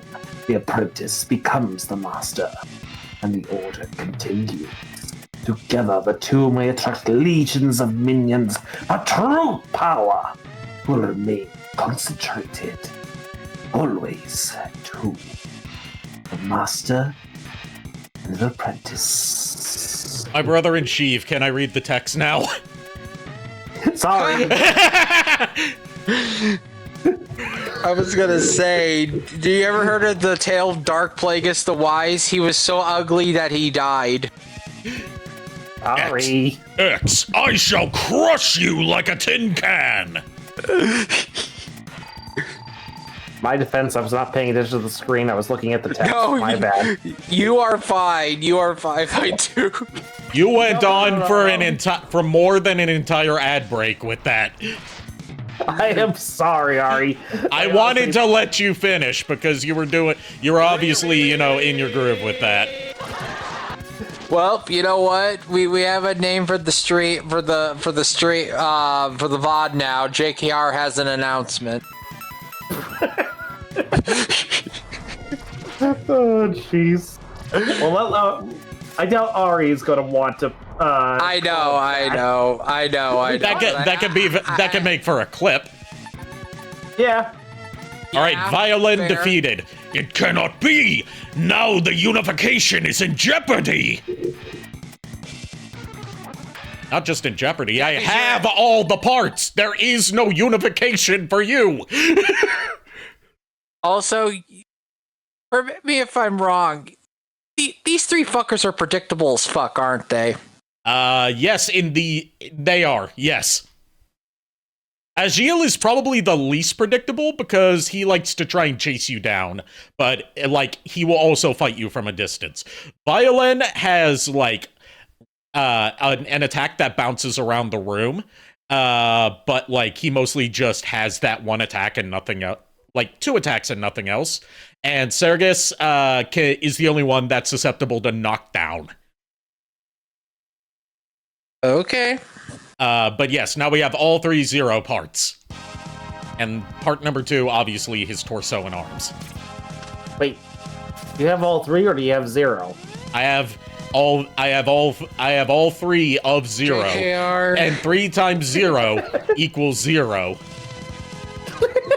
But 7 times 13 equals 28. But 28 minus 7 is 21. Look, I've never claimed to be a mathologist.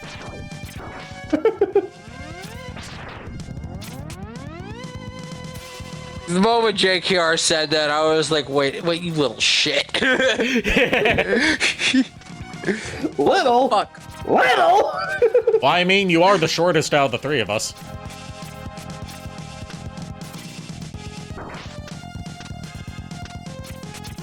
I'm not gonna say shit because Lulu pushes me in a wheelchair at convention, and Yes. for all I know, JKR could just push me down a staircase and that'd be it.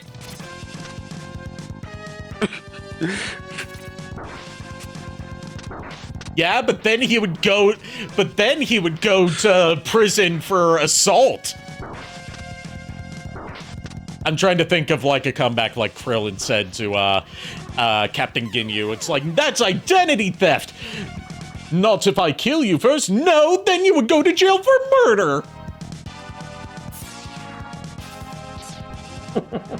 Oh my god, Krillin, no. They don't want to accuse Krillin of ever being smart. I mean, but he was smart enough to notice that Android 18 is one of the best girls in the series. And ends up with her. Yep. So technically, Personally, in the end of the... Go ahead. Personally, I think she just felt sorry for him. No, she fell for him. She did. And I think at the end of the day, Krillin was the real winner out of everyone there. Yeah, the Krillin own count does have a payoff by the end of Season 3.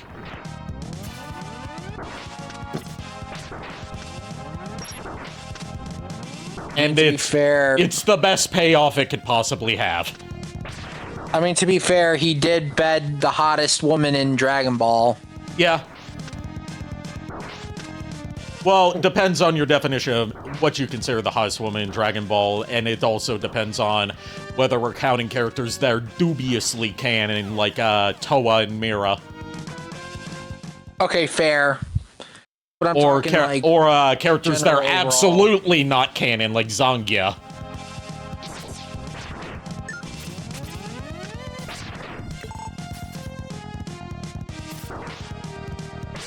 Can we talk about how, like, they kind of made it so, like, Zangia in BoJack Unbound, I say this not having seen BoJack Unbound, but, she, like, had a thing for Krillin, and then apparently in one of the Budokai Tenkaichi games, if you pit, Zangia and Android 18 against each other, Zangia's basically, like, on my way to steal yo man, and, Android 18's response is just one word. Skank! Damn. To the point where they had to, in the Greatest Hits edition, they had to re-record that audio because Skank was just a bit too on the nose.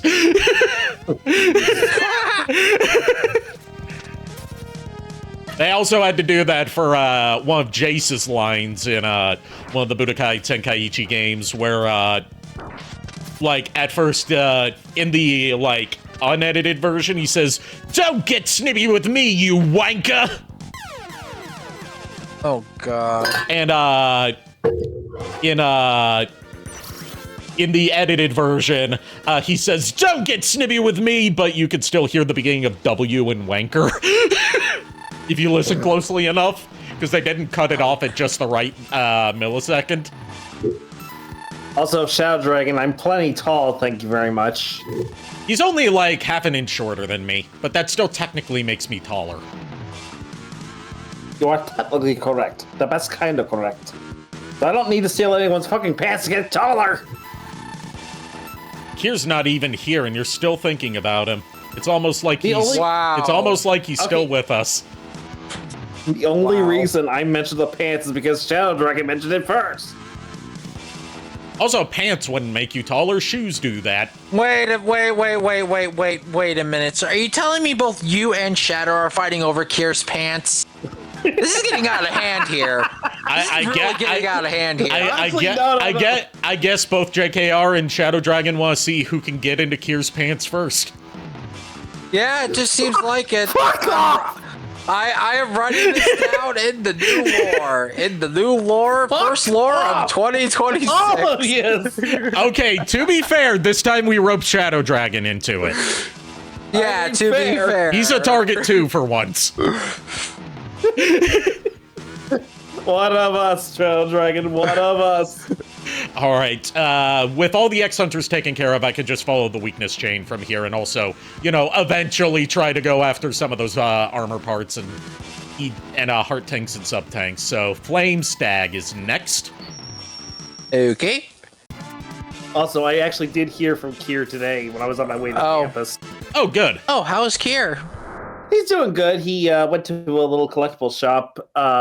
Didn't really get much. He got I think he got like a small blockies thing, and then just something cheap. I haven't heard from him because, I'm not on Facebook. Yeah. No, he messaged me today, so I was just like, "Oh, hey, how you doing, bud?" All right, there's another sub-tank. I just realized something, Ari. Yeah? So, you know how Varen is obsessed with chest sizes in the D&D campaign? Not necessarily obsessed with chest sizes, just obsessed with hers being the biggest. I wonder how it would happen if Maria Renard from Judgment dealt with Varen. Okay, Maria Renard would be like, "Bitch, why are you afraid of people being bigger than you?" Yeah, that would be the case. That would be the case. A heart tank here's really hard to get. So what he got was a Sparrow the Dragon collectible mini. Okay. I'm guessing it's one of those ones that came out in around the time of the Reignited trilogy. Looks like it. People were like, "Oh, PlayStation's doing amiibos," but it's like, nah, they just kind of look like amiibos, but they don't have any functionality, but they're still cool. Yeah, I've got like one of those little mini statues of Spyro sitting on my desk. Yeah. I'm debating... Go ahead. Like, it looks like it could be an amiibo, but it really isn't. It's just a nice little figurine. Yeah. Yeah. I'm thinking about putting the Gardevoir together at Asen when I go to the hotel, because here's the thing, I need to honestly understand how to put it together. Okay. And I am nervous as all hell, because I never put it together. The instruction manual tells you how to put it together, which is why you're going to need someone to assist you. Yeah. Yes. Like, in model kits like that, all the parts are, labeled. Or, like, they're not individually labeled, but, like, the runners that they're on are, labeled, so you follow that. Yeah. Yeah, me and Lulu never put together a model kit before, so... Oh, God! Yeah, you're going to want to get a pair of nippers, for cutting them off the runners, safely. Yeah. You can get those real cheap.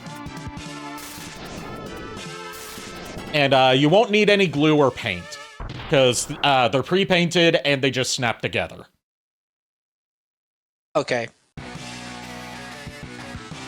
Like, I'm not sure exactly what kind of build system the Pokemon models use, but a lot of model kits are built around, like, an internal skeleton for more humanoid designs.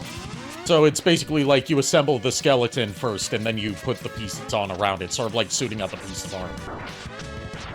At least that's how Gundam and Mega Man does it. Yeah. So more guests for C2E2 were announced today. The voice actress behind, well, the current voice actress behind Ash's voice, Sarah something, not the one we grew up with, but like not Veronica Taylor. Yeah, Sarah something is this one's name. I never learned her name. I just know her. Yeah, I only know because it's like I briefly looked at it, but apparently she and the woman who voiced Serena in X and Y they're both going to be at C2E2. So I was trying to see if Miles had that autograph or if it was Veronica Taylor he was missing. Turns out it's Veronica Taylor. Yeah, it's Veronica Taylor that he wanted because that's the Ash he grew up with. Well, right, he still watched Pokemon when she was replaced too, but you know, it's Veronica Taylor. Exactly. Fair enough. On the off chance that she does happen to get announced for C2E2, I will let Miles know, and if he really wants that autograph, he's gotta have to send shit out. Yeah, he's gonna have to actually send out the thing that he wants to be signed. He can't just hold on to it and say, like, I'll get it out this week, and then not send it out this week, and then the next week comes and he says, I'll get it out this week. Yes, I am calling you out, Miles, because this is an instance where if you want something autographed, you're gonna have to be proactive. Yeah. Instead of being like, I'm gonna buy the Dragon Dagger, but I'm gonna buy the Dragon Dagger. Yeah. Yep. Like, seriously, Miles, I'm calling you out. Where's my shit? Where's my stuff? Oh, God.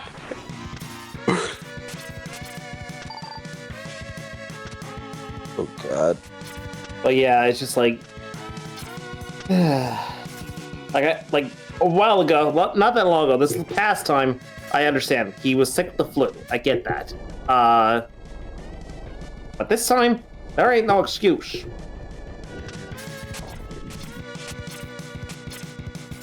I'm just still waiting for the day that one of the voice actresses for Gardevoir shows up to ASEN. That would be awesome. For a lot of people, but especially you. Oh, damn straight.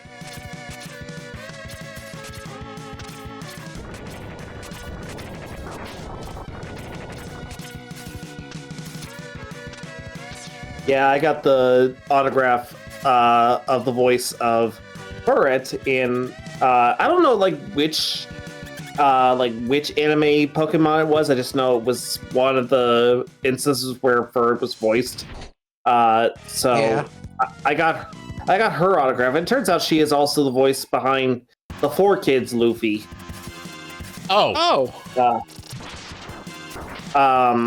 But that's not all. She is also... See ya, Shadow Dragon. See ya, Shadow Dragon. Later, Shadow.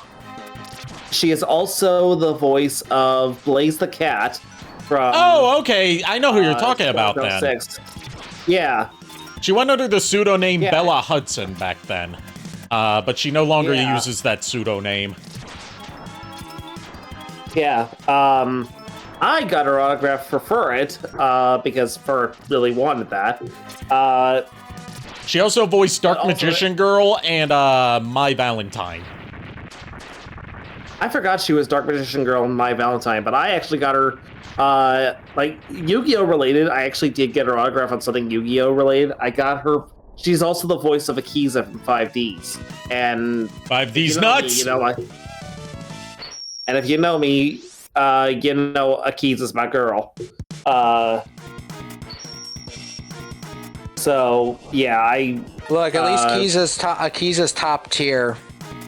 Yeah, I got her autograph for free, mind you. Like I paid for one, but she was nice enough to give me the other one under the radar. You know. Ooh, nice, spicy. Yeah. Because she knew, like she could tell. I was doing the other one for a friend. I told her, I was like, yeah, I'm getting this one for a friend. And I showed her the other thing. I said to her, is like, I was really hoping to get this autograph too, but I don't have the money, unfortunately. And she snagged it and just signed it with like, little hearts and everything. Like basically put her finger to her lip and says, basically just telling me not to alert her handler. Oh God. Now we're actually going after Morph Moth, because I have his weakness, which is Flamestack's weapon. I know at ASEN, I have to look for a good Nidoking plush for my friend Menace. Because last year I tried to look for one with Lulu, and unfortunately we did find one. Unfortunately, it was like $210, and it was like, and we were like, and Nidoking as a plush is very rare. At least a decently sized one. Yeah, I know there was a booth that was selling Pokemon plushes not that far down the line from the Extra Life booth. I know that because on my way in, as they were setting up, I think it was like day 2 of the con. I'm on my way in, and they're setting up everything. They're just kind of tossing out plushes from behind the table to put up onto the table, and one of them just happened to like overshoot the table and land on the floor in front of it. So I picked it up and put it back on the display for them. Yeah. I also have to look around for any new like Gardevoir plushes or like figure or something. Yeah. To add to the sanctuary. The sad fact is, it's one of those instances where I could have been stupid and attempt to snag the thing for myself, but I'm like, there's several issues with that. One, I was volunteering at the con, so it's like I'm representing Extra Life. I don't want to be a scumbag. That's fair. 2, even if I tried, I was in within sight of the booth owner. So even if I did try that,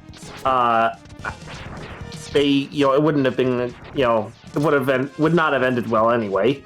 And 3, I'm not that good at that kind of thing anyway, so that's actually a good thing. So one good deed goes rewarded. Yeah. Like, I didn't care. I was just like, I knew I was broke, and I'm just like, I'd rather, if they wanted to give it to me, that was one thing. But I figure, don't bother asking. If they want to give it to me, they'll say so. Yeah. But they didn't, and I was fine with that. I was not really expecting them. Just the fact that I was volunteering there, and they knew I was a fellow exhibitor, so it was just like, it's like, hey, trying to set a good example for Extra Life. Don't, like, it's one thing if I do that and it's like gonna look bad on Extra Life as well as myself. So, not gonna do that. That's fair. Besides, I'm too honest to pull that shit. Yeah, here's the thing. You may be an Eggman, but you're no Team Rocket grunt. Yeah, no. That's Furret. Yeah, that's Furret's job, not mine.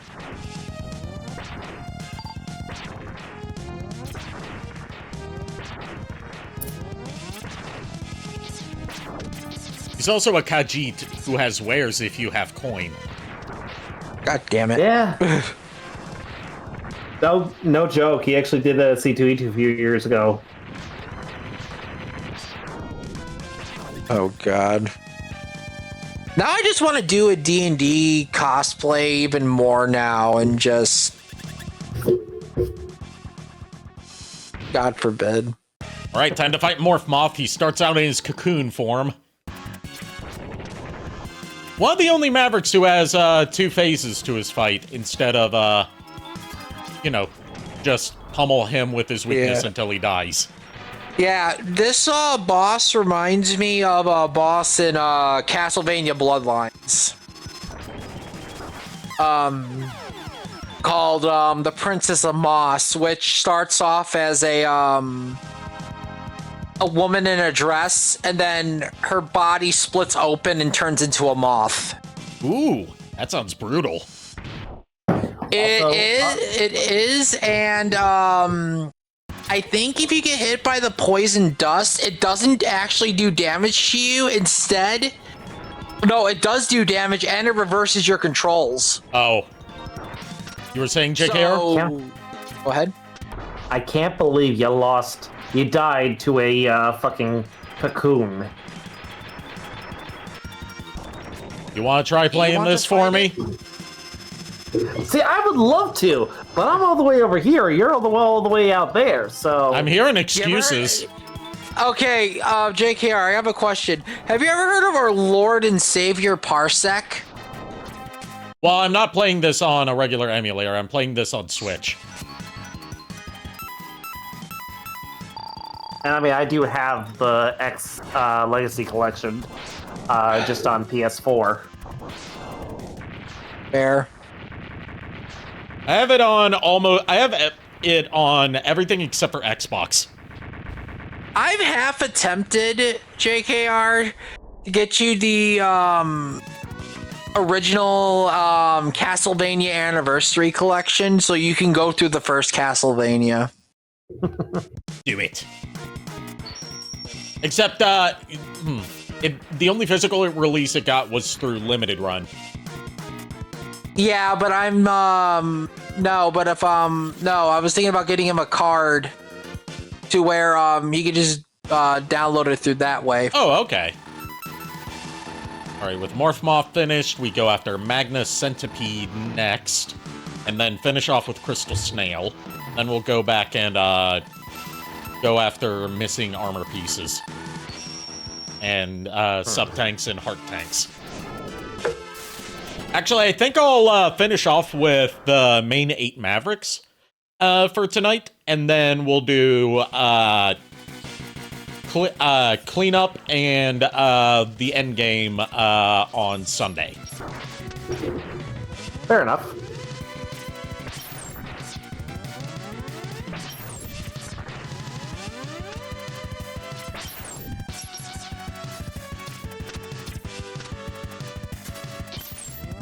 So, how do you feel about a Mega Man game that has stealth mechanics in one level? Because that's this stage. I was thinking, like, what the hell are the yellow orbs flying back and forth? They're spotlights. They're spotlights. Yeah. The funny thing, another thing is, as well, Order of Ecclesia has a stealth stage, too. It has a similar mechanic, and it's just like... And if you get caught in the spotlight, a disembodied demon head tries to kill you. I was just gonna say Ecclesia, I hardly know ya. God damn it. I hardly know ya.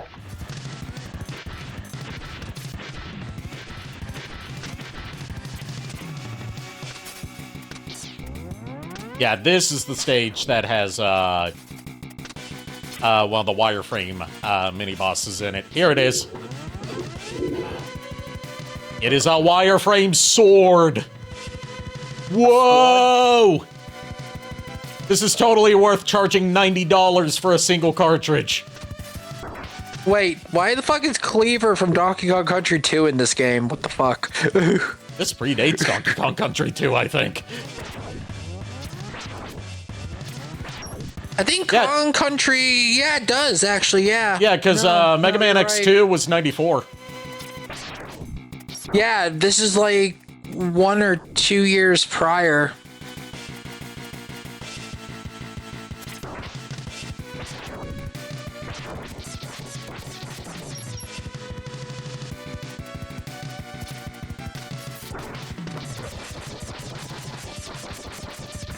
And it is defeated. That is the first time since the title screen that we have seen the wireframe enabling CX4 chip used for anything in this game. Oh God. I can't remember. I know in like one of the X games there was a Yellow Devil clone, but it was like that was X5. That was X5. It was the Shadow Devil. Thank you. Now I remember. Yeah, Shadow Devil was the same.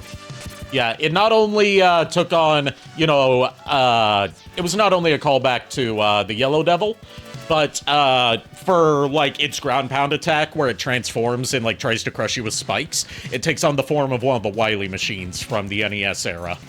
I think Wily Machine 4 or 6, if I remember correctly. I also know that one of the Mega Man games also had, like, a voice. I don't know like which one it was. I just know it was like, it wasn't like, I think it was like a remake of the first Mega Man Abercrombie from It's X or powered up. Classic. Classic. It's Then that would be classic, so it's that was up. powered up. Yeah, that's the only Yeah. Mega Man Classic remake that has ever happened. Yeah, And 'cause they it was gave like, the I Yellow remember- Devil a voice in there. He just said "Boomo, boomo, mo, mo, mo, mo, boomo, mo, mo, mo, mo, mo, mo, boomo." Yep. I think there was also a thing in there for Roll that She was Made DLC. yeah, they made fun. Yeah, for her they made fun of her because it's like about her precious Mega, and I'm like, oh. Yeah, they imply that there's some Sweet Home Alabama stuff on her side when she fights against, instead of fighting Copy Mega Man, she fights a Copy Roll. Well, she still fights Copy Mega Man, but as just a... Actually, no, she doesn't. It's the Robot Masters that fight Copy Mega Man instead of themselves in their respective stages. But she fights Copy Roll, and Copy Roll's like, don't worry, I'll tell your precious Mega how you feel.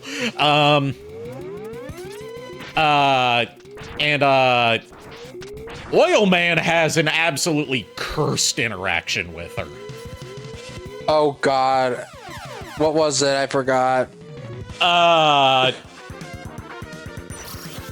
Like, you go into Oil Man's stage, you get to Oil Man, you get to your pre-boss fight banter, he says, "Hey there, Roll, if you're looking for a fill-up, you've come to the right place, baby." Oh God.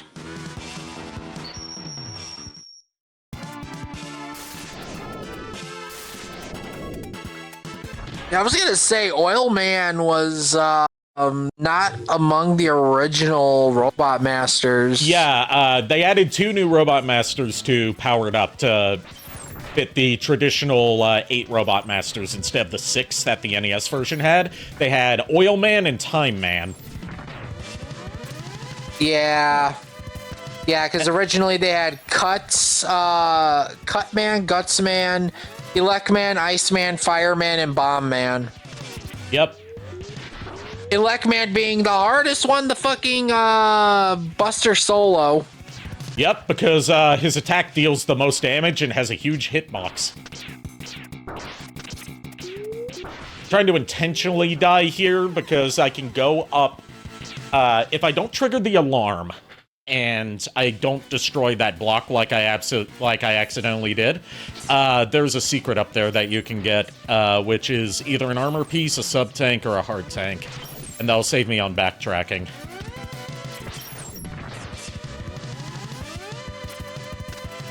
This is where my love for playing these games kind of like speedily and recklessly comes to bite me in the ass. Just Fair like now. enough. Yeah. But if I off-screen it without destroying it, it'll be fine.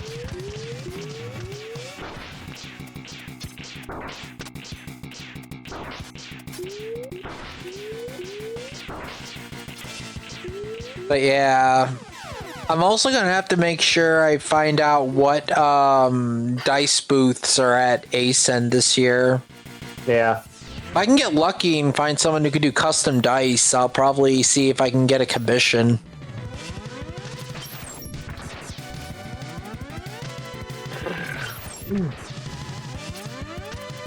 Do a Paladin Gardevoir set. I blame you, Miles, for this one. We blame Miles for a lot of things, rightfully so. Yeah. Look, I wasn't thinking about getting a Paladin Gardevoir dice set until now, and now I'm like, God damn it, now it needs to be a thing. Like white dice with green numbering, the 20 and the 1 being pink. Ow.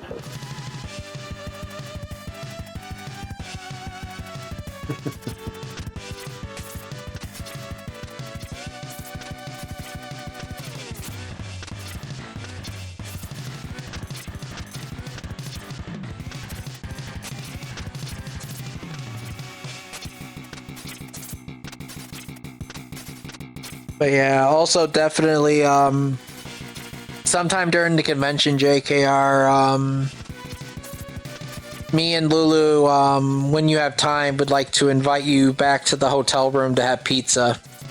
I'd be down. I think I might need the Buster upgrade to get that thing that's up there so I can do the charged speed burner to do an air dash. Extra air dash on top of my leg upgrade. So I won't be able to get it on this run. Fair. Well. Also got a BRB, and I will not have my headphones with me because they're currently charging, so I'll be back. Take your time. Why are you going to be Bach? Why aren't you Mozart? And he was never heard from again.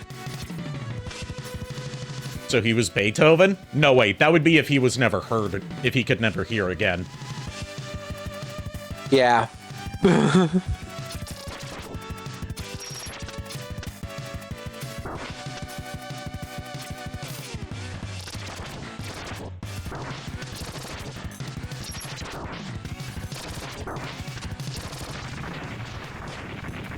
Welcome back, Chuck. Ayo, Chuck, welcome back.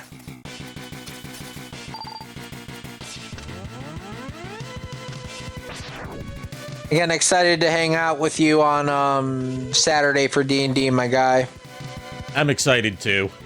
Just to hang out with all you guys and do D&D again. Yeah.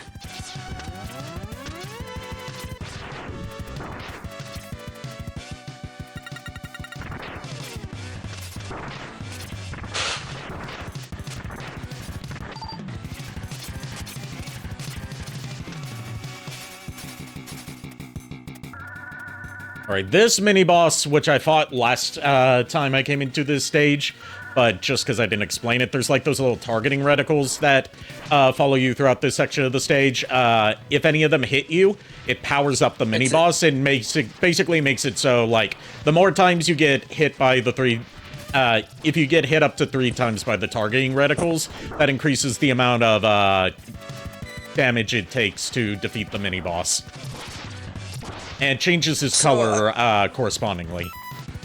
So unfortunately, if you hit it enough times, you can make it to where it could be unkillable. No.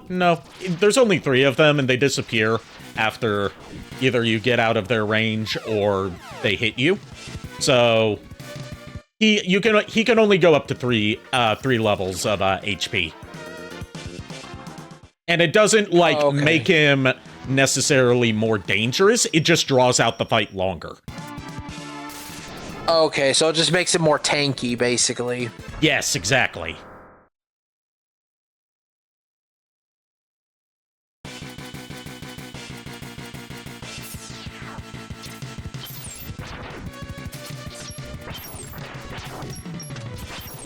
And the reason I'm like, not just breezing through the boss fights is because in Mega Man X games, I like to try and 100% things as much as I can. Because, there's tangible gameplay benefits to getting everything. Like, you get the full set of armor, and you've got, like, all these expansions to your moveset. You get all the heart tanks, and you've got max health, because you start out with very little health in Mega Man X games. You get all the sub-tanks, and those are, those you can fill up to heal you in a pinch. The more you have, the better. There's 4 per game, usually. There's usually at least one secret thing for 100% completion, or doing, like, an extra hidden thing. And those usually tend to be kind of game breakers. Yeah, so in this case, the Shoryuken. Yeah, and in X3, it's not another Street Fighter move. It is a gold variant of the armor that, like, skipping ahead to, like, how the armor works in X3. In X3, you have your 4 armor pieces, you know, hidden throughout 4 stages. But in the other 4 stages, you have enhancement chips, where they enhance, each one enhances a specific piece of the armor. Yes. Welcome back, JKR. God damn it. Expand dong. Expand dong, yes. Expand dong to feature length. Got you, okay. Yes, but, like, you can only equip one at a time. Pizza time.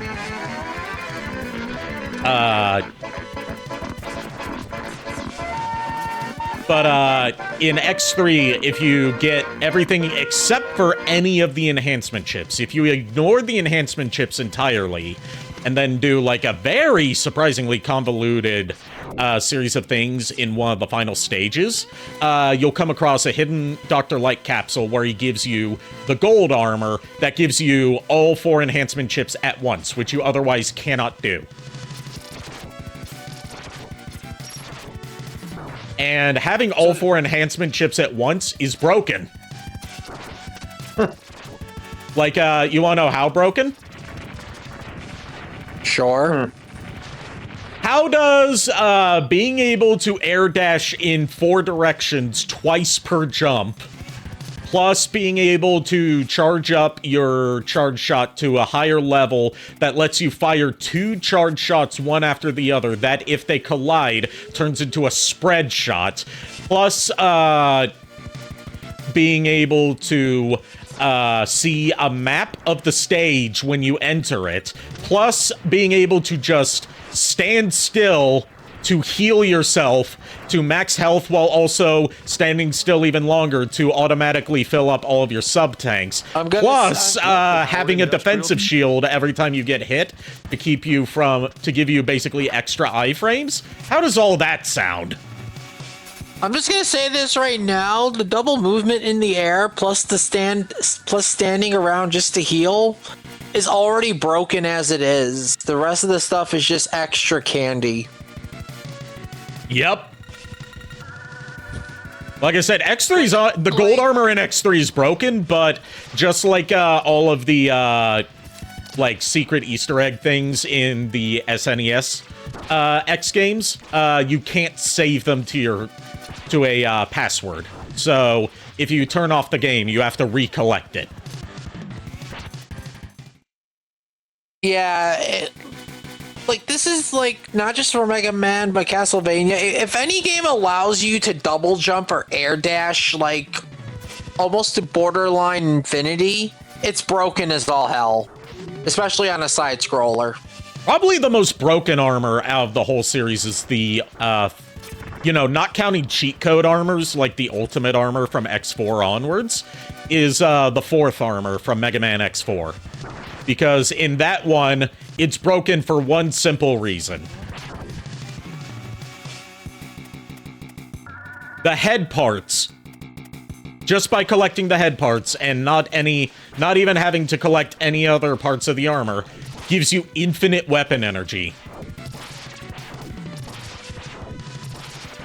So now you just really become run and gun man. Yes, and it is the only game where any of the head parts do that, because, like, I've said before, that the head parts of the armor are always something they struggle the most to come up with what it does on its own. And they overtuned it too much in that game. It's too powerful.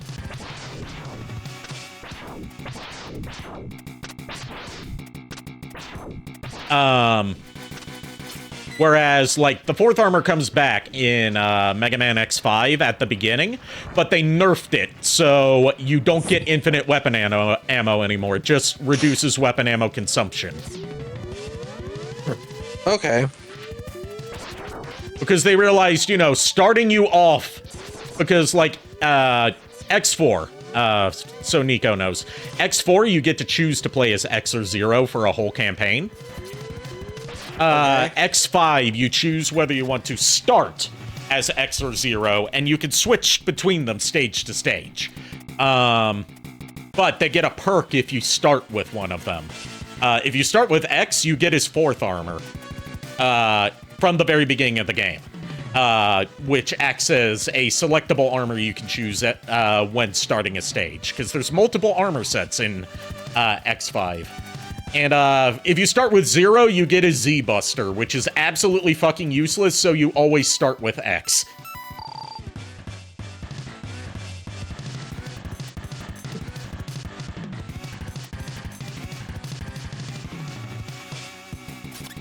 Alright, we're at the boss, and I'm on my last life. X5 is a little different. Reach a point in the stage unarmored, and you'll be able to get the ultimate armor. Yes, and if you're playing as 0 and get to that point in the stage as him, then you get his black armor, which otherwise you can only get through a cheat code. Which all the black armor does is it gives him double defense. Whereas in X4, the black armor is just cosmetic. But it does look cool. Wow, so basically 0 got the short end of the stick with a lot of the upgrades aside from double defense. Well, 0 plays a lot differently from X. He's a melee fighter in most of the games where you play as him. So instead of getting new special weapons, he learns new sword techniques, as well as getting stuff like a double jump. Okay.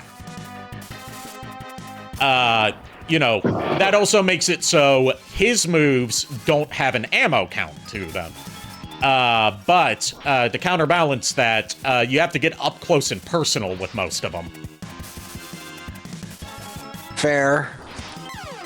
Ah, so close. One more hit would have done him in. I think I'm gonna end it for here tonight, because we have been going for almost 3 hours, and I was up until 6 in the morning. I was up until 6 in the morning last night, and had trouble falling asleep because I was having nightmares. Yeah. Make sure you make sure you have your password. The X Legacy Collection gives you passwords, but also lets you save. Okay. And I made sure to save. So I also just really need to go to the bathroom. That's fair. Let's see who we're... If Cloud Sato's still alive, we're going to raid them. He should still be live. I just checked a few minutes ago. Okay. If not, then we just won't raid anyone. Yeah. Yes, they are still live. They are playing TCG Shop Sim. Thank you, everyone, for tuning in. Thank you to my co-host for co-hosting with me. I'll see you guys on Saturday for D&D. Go give Cloud Sato my warmest welcomes, and until then, unpleasant dreams. No outro song tonight because I really need to go. All right, go, go, go. Good night, everybody. Night.